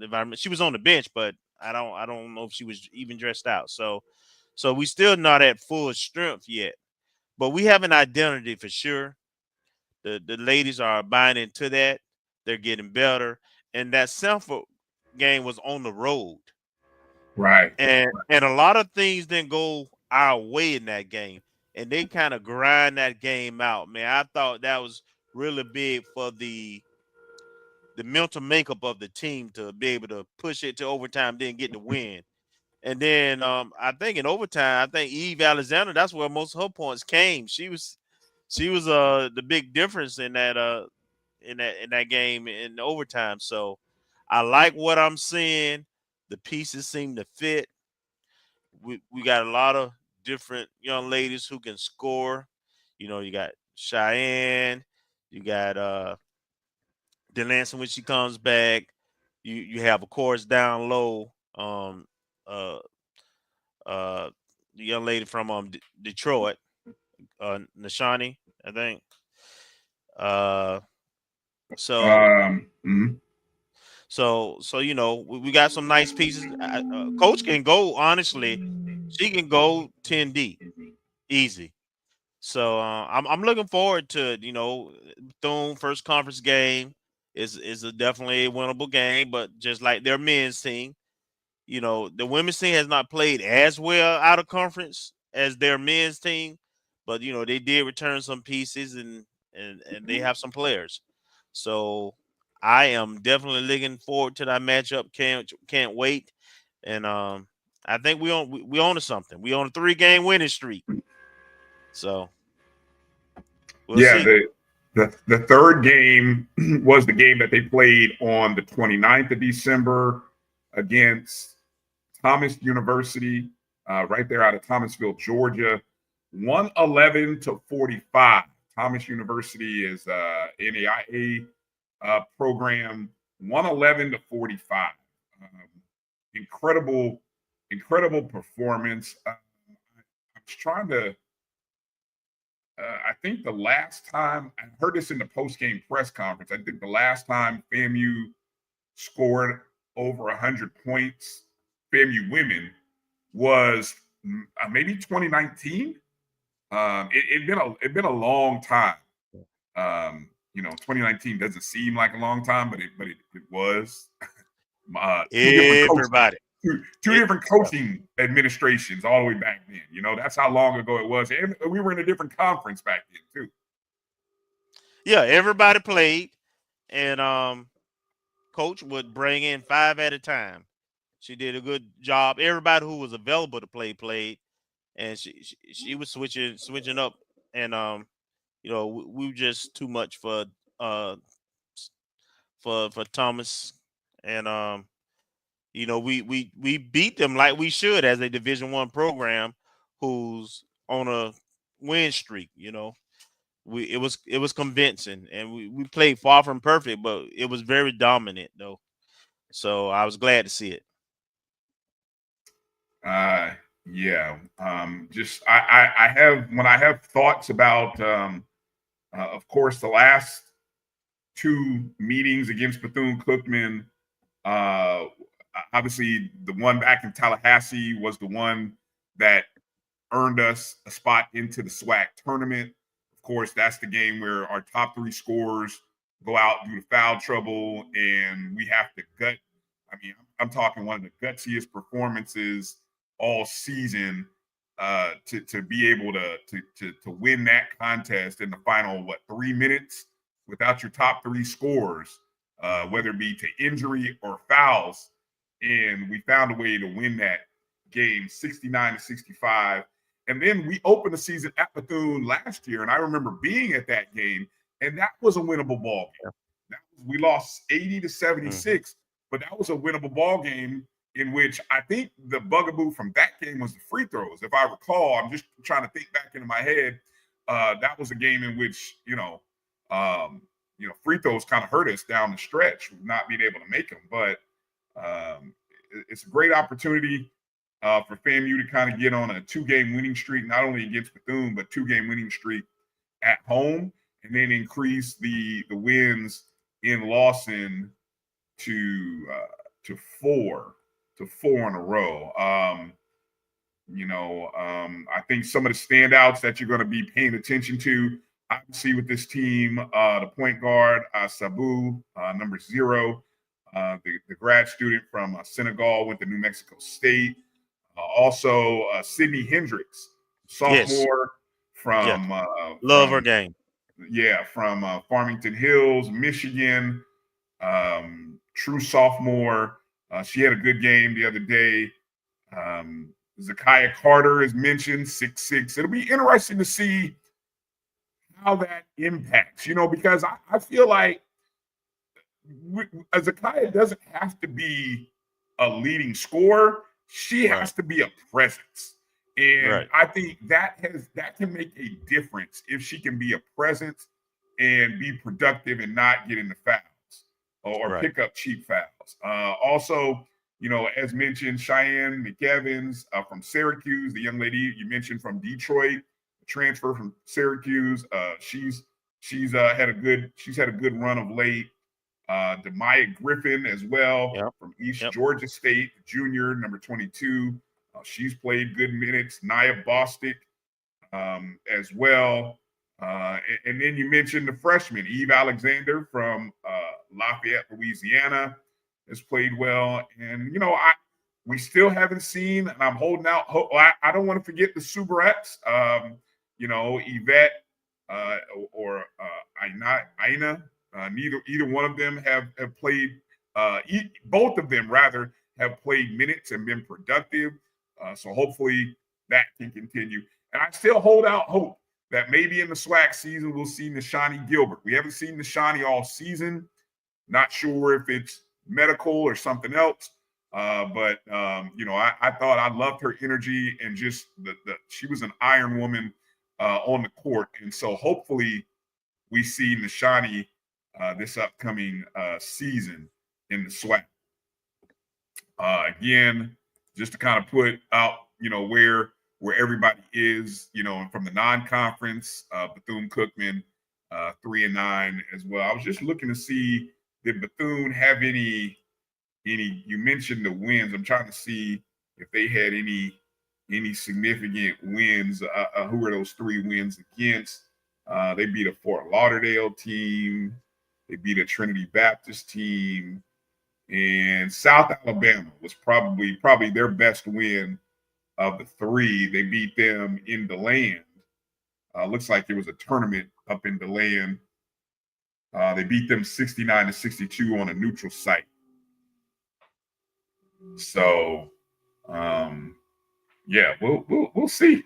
We'll see. It should be. I know this should be a somewhat relatively even match, at least based on records and performance contests. And I think we have an advantage. The fact that we got a pretty deep, and we got a pretty deep team. I think so.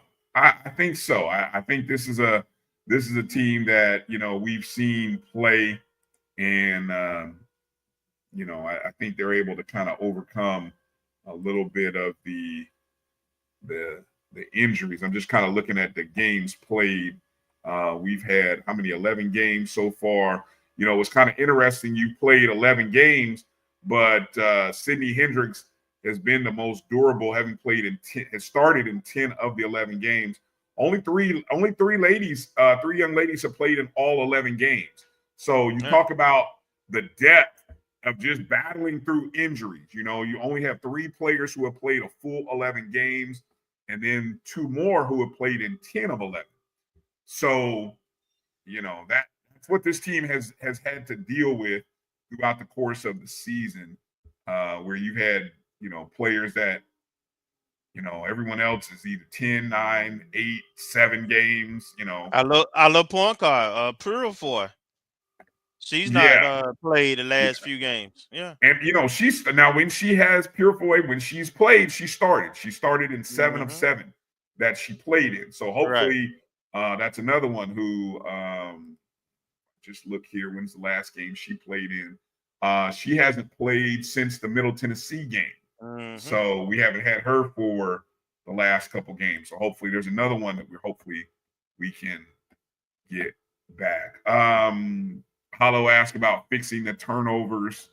If we fix turnovers, it's over for any opponent. I mean, look. The easiest way I can say this, and it's I've somebody much smarter than me and who's been in basketball way longer than me. I remember when I heard this, I wrote it down because it's something that I always tell my teams, even at the high school level. The team that takes care of the ball, doesn't turn over the ball, is the team that usually wins the game. That's usually how simple basketball can be. When you don't turn the ball over, and when you turn it over less than your opponent, you give yourself the best chance of winning ball games. I mean, you know, and that's why I love what Coach Pat was saying. There are certain statistical markers that usually translate. And it's funny, he brought up the free throw shooting. I've always said, to win games, you got to be able to shoot better than 70%. You usually have to turn the ball over fewer than your opponent, and you can't get killed in the paint. That's something we always talk about at the high school level, and I think that translates even into the college level. You can't give up points in the paint. You continue to give up, you know, easy buckets off of second chances and things like that. It always ends up biting you in the rear. So that's what the ladies will have to look out for. All right. So again, the doubleheader on Saturday, beginning at 4:00. Pack the pit. Get your season tickets. You can, if you're on FAMUathletics.com, you can order your tickets there. See, they're all through Ticketmaster. So you heard Coach say it's a great deal. Again, for those of you, you can get it. You can get that 250, that club level section there, or you can even go all in and get that 500. But and Kelvin said, you order your season tickets, they're available. They'll come into you quickly.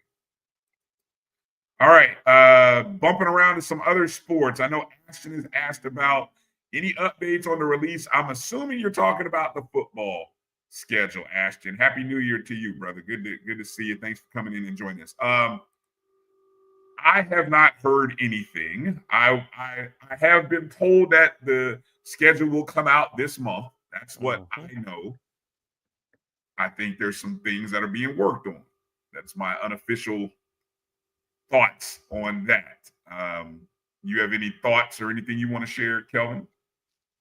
No, that's what AD Sugg said. I'm sure to be coming out shortly. If all the I's are dotted and T's are crossed, maybe as soon as say Saturday. Potential. That'd be exciting. I think that would be, while people are at the game and in Lawson, it would be exciting to be able to drop and release the football schedule then. We saw over the break, if you didn't see it, there were a couple of schools that dropped their schedules over the break. I think South Carolina State dropped their schedule, I think, on Christmas Day. I feel like, didn't somebody else drop their schedule as well? Yeah, it was two schools. I forgot who else it was, though. Yeah, that was the one that stands out in my head. Maybe Central. No. I mean, official. I might have been a. Oh, you know what it was? It was the Hampton, North Carolina A&T via the CAA. That's who it was. It was Hampton and North Carolina A&T. Their schedules came out as part of the conference. The CAA dropping theirs. So, another sport that dropped, another FAMU sport that dropped their full schedule. Softball dropped their schedule over the break.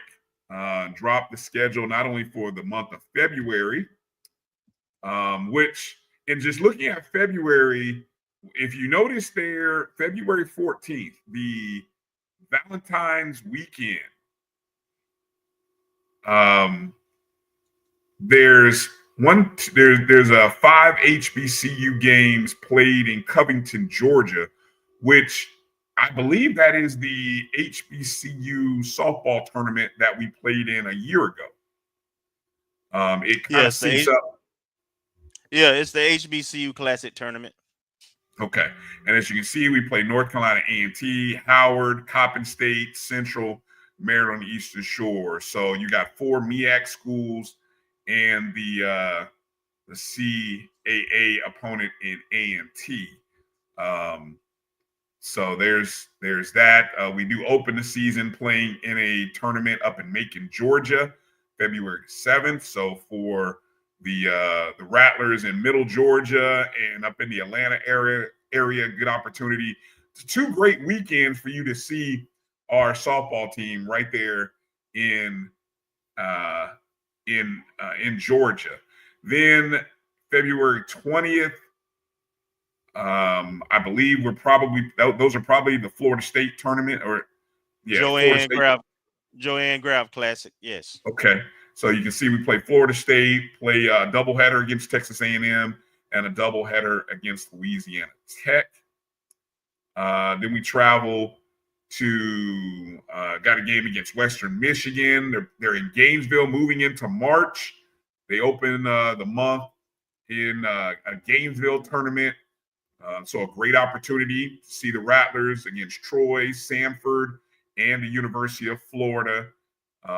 So that'll be good. And then we open the SWAC schedule March 7th at home against Coach P and Alabama State. Wow, what do you know? We get a welcome Coach P back home. Well, we know who's gonna be on the show that weekend. I mean that week.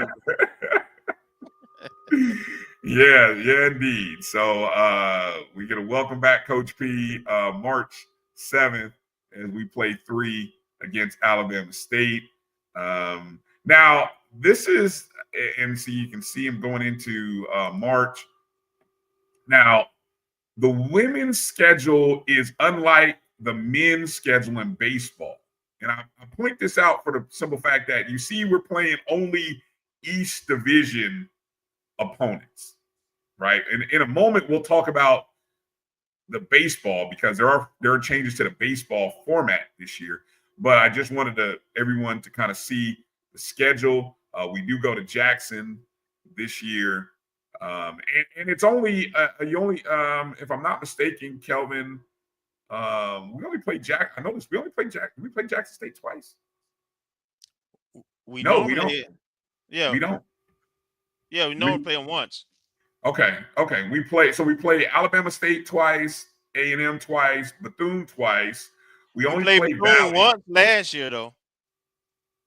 Okay, this time we've got Yeah, twice. so I think they rotate some kind of way. Okay, rotate. So we only have one series against.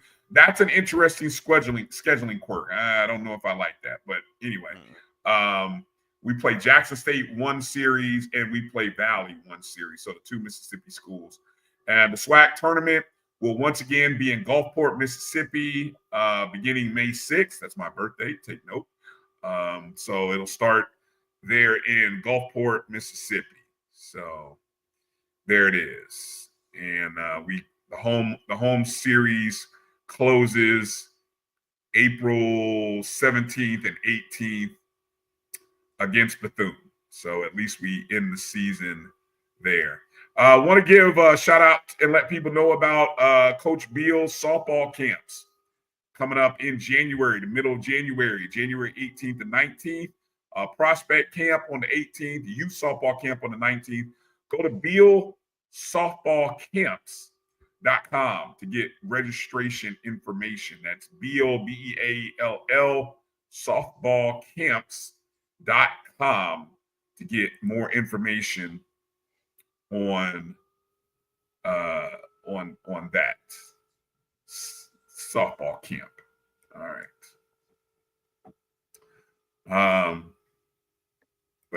What do you think here? Hollow says, is Amir's softball schedule weaker than normal? No, I mean our out of conference schedule is all more, not all, but primarily PWCs. You know, I'm looking at it right now. We play in the Mercer Classic starting off, and that's with Austin P. St. Joe and Mercer. Then after the HBCU tournament in Covington, we in the Joanne Graphs, where we play Florida State. And then the rest of the games, the 2 against Texas A&M, which is an SEC school, and then Louisiana Tech are at Veronica Wiggins Field. So it'll be on our home field. Then we play in the Florida tournament. Following that in Gainesville, where we play Western Michigan, Troy, Sanford, and University of Florida. So I don't know. That's not a easy schedule. not a cupcake schedule, and no doubt.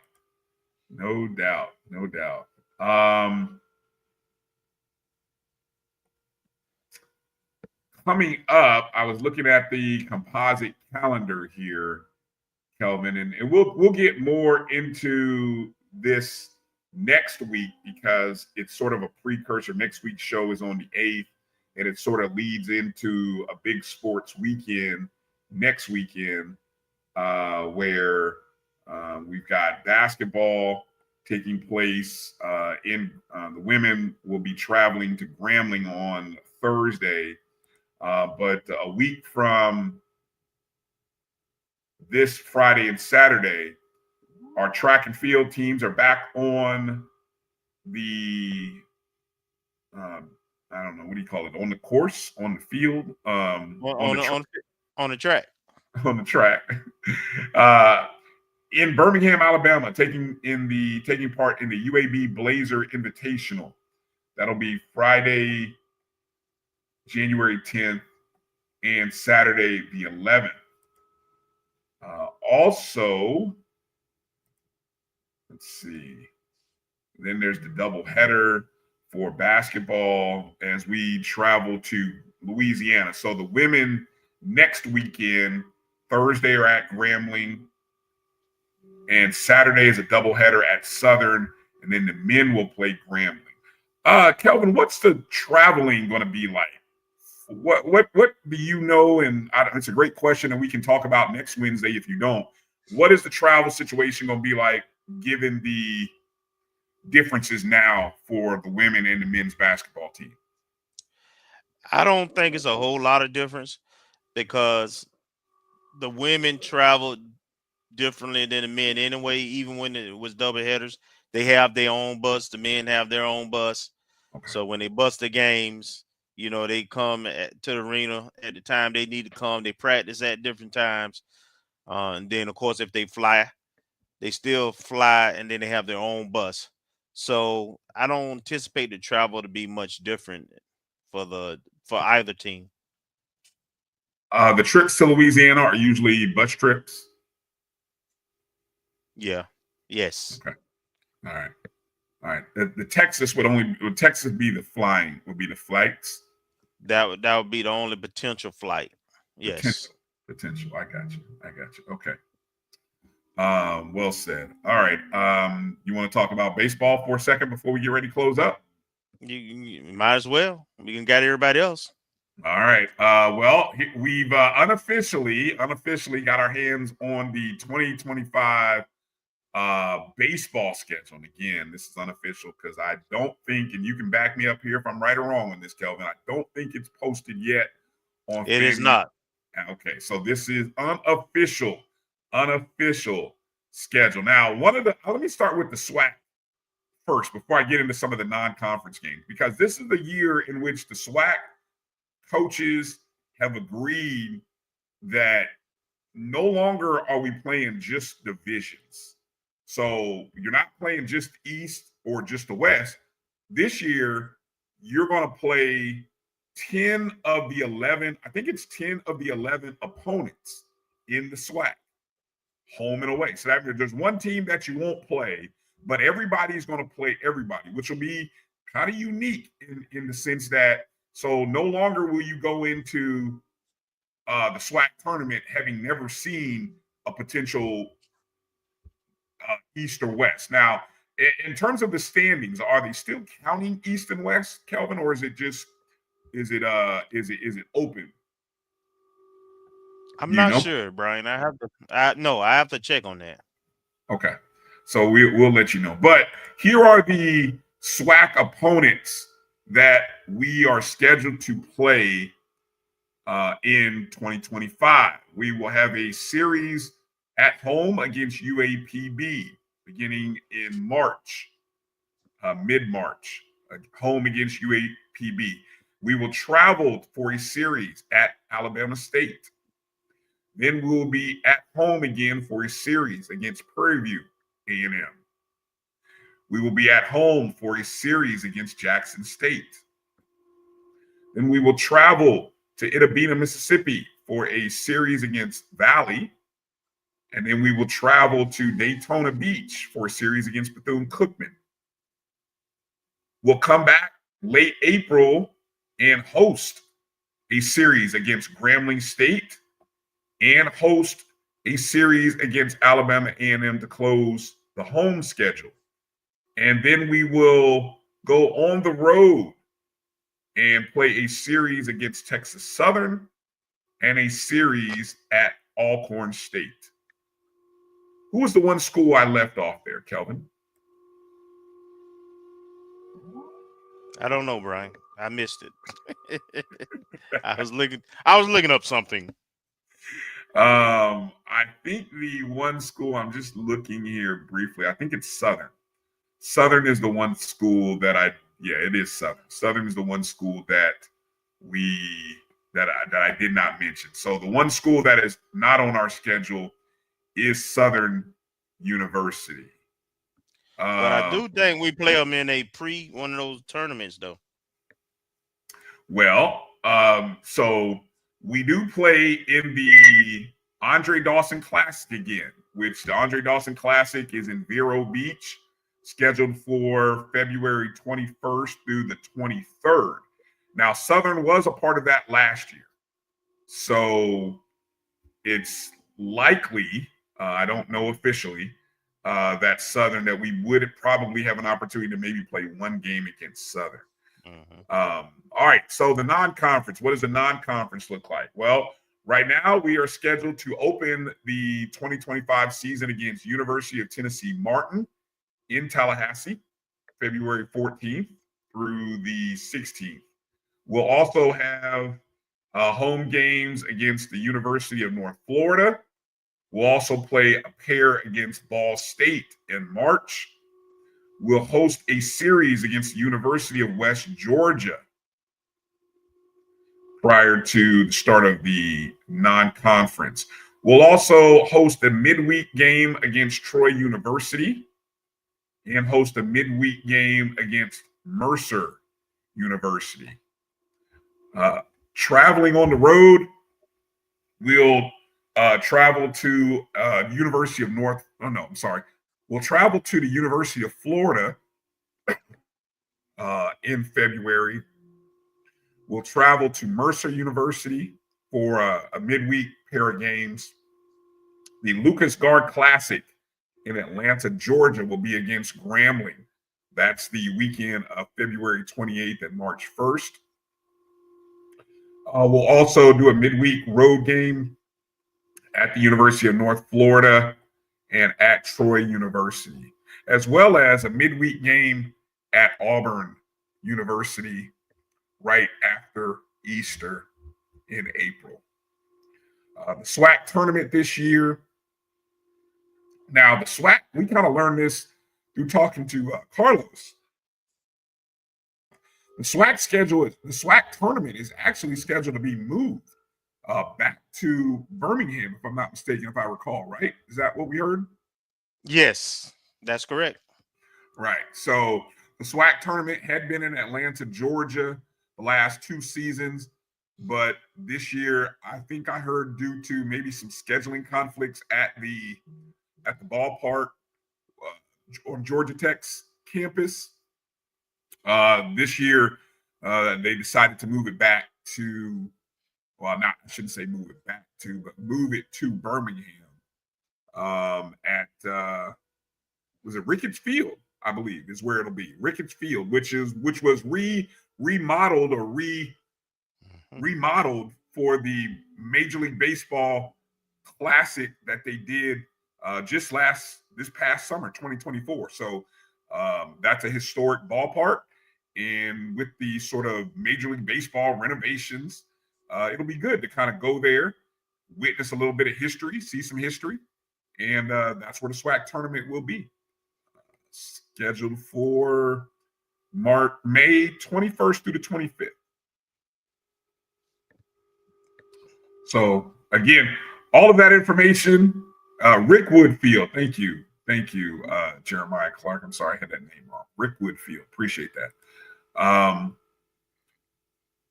Yeah, so all of that is unofficial, but hopefully that information will start to come out via FAMU Athletics here over the course of the next week. So any information that I may have shared that is incorrect will get clarified. But I think that the nuts and bolts of it is we know who the SWAC opponents are scheduled, who it looks like they'll be, and we know that it looks like we will not play Southern University this year. Well, that means, Kelvin, we'll play Grambling at least 5 times, the defending champs. Of course, we won 2 years ago, so 5 games against the last 2 SWAC champions. Those should be pretty good matches. Be an interesting season this year. We've got some new guys, lost a lot of power. Gremlin lost a lot of power also. It'll be interesting. Yeah, for sure. All right. Any other news or nuggets that you want to bring up and mention here before we close out the show? We'll make sure we get back to football next week and talk about some of our offers and some of our commitments, as well as some changes on our staff. And who knows? We might get the old ball coach to show up. Yeah. Okay. Okay. That's a nice little tease. All right. Well, again, want to thank everybody again for being a part of the 2024 year with us. And again, I want to encourage you to go check out if you go look on our Twitter feed, or if you're not already signed up with the Eddie Jackson 220 Club on YouTube, I would encourage you to go take a look at Vaughn's recap, not only just of FAMU Athletics, but just FAMU. Just again, what a 2024 it was for us, and from the coaching changes to the big time performances by our teams, by some of the heartbreaking stories, and just some of the chaotic news and stuff. We had it all, man. We really had it all in 2024. And I would love for 2025 to be quiet, and all we're really talking about is successes and performance of the teams and the student athletes and the coaches, but Kelvin is FAMU. So, I mean, I might be wishful thinking is the only thing. No, I have a really good feeling we're in a good space, and we'll be making news in a positive direction real soon with some things. Oh, okay. That's a nice little tease. All right, so that's a good tease. I like that, and we'll be positive then. I love it. We'll close the show with some positive thoughts. Thank you to everybody. Make sure you check out the BCSN Pod Zone. The Pod Zone is where you can hear podcasts on all of the shows that are part of the Black College Sports Network, whether it be our show, Dr. Cavill's Inside the HBCU Sports Lab, the Carlos Brown Show, or the BCSN Sports Wrap. All of that stuff coming up. You can find on the BCSN Pod Zone everywhere that you listen to podcasts: Spotify, Amazon Music, iHeart Radio, Apple Podcasts, and more. Is this a question or a statement, little baby? What is this? A question? Will we have a presidential announcement, or are you saying that we are going to have it? Little baby trying to give us a little tease there as we close the show out, huh? All right. Interesting. Well, as Kelvin said, we will have to wait and see. All right. We want to thank Coach Pat Crarey for coming on the show and giving us a tease and preview. Got to thank Coach Gordon for the promo. Again, hold on. Let me show the promo one more time. Happy New Year. Happy 2025. It's your girl, Coach Pressure, back at it again. Swike starting up on Saturday, January the 4th, 4 p.m. You already know. Beat me there. Don't meet me there. Beat me there. Al Lawson, it's going down. And, of course, it's Coach Pat's first game in the Swike. So come out and not just support men and the women. Do it both. All right. You heard her. Beat her there. Don't meet her there. There it is. So make sure you're in the house. We need everybody from the 850 in the surrounding area to show up and show out. I'm looking forward to being in the house. I need to reach out to somebody about media credentials. But anyway, I plan on being there. But if you're in the Orlando area and looking for somebody, you need a riding partner. Hey, holla at your boy. I need a ride. But I'll reach out to Keith and a couple other people and see what I can do. Yeah, anybody. Yeah. You. I think you got a couple of good prospects. I got a couple of prospects. All right, I'm gonna reach out to a couple people on social media and such and so forth.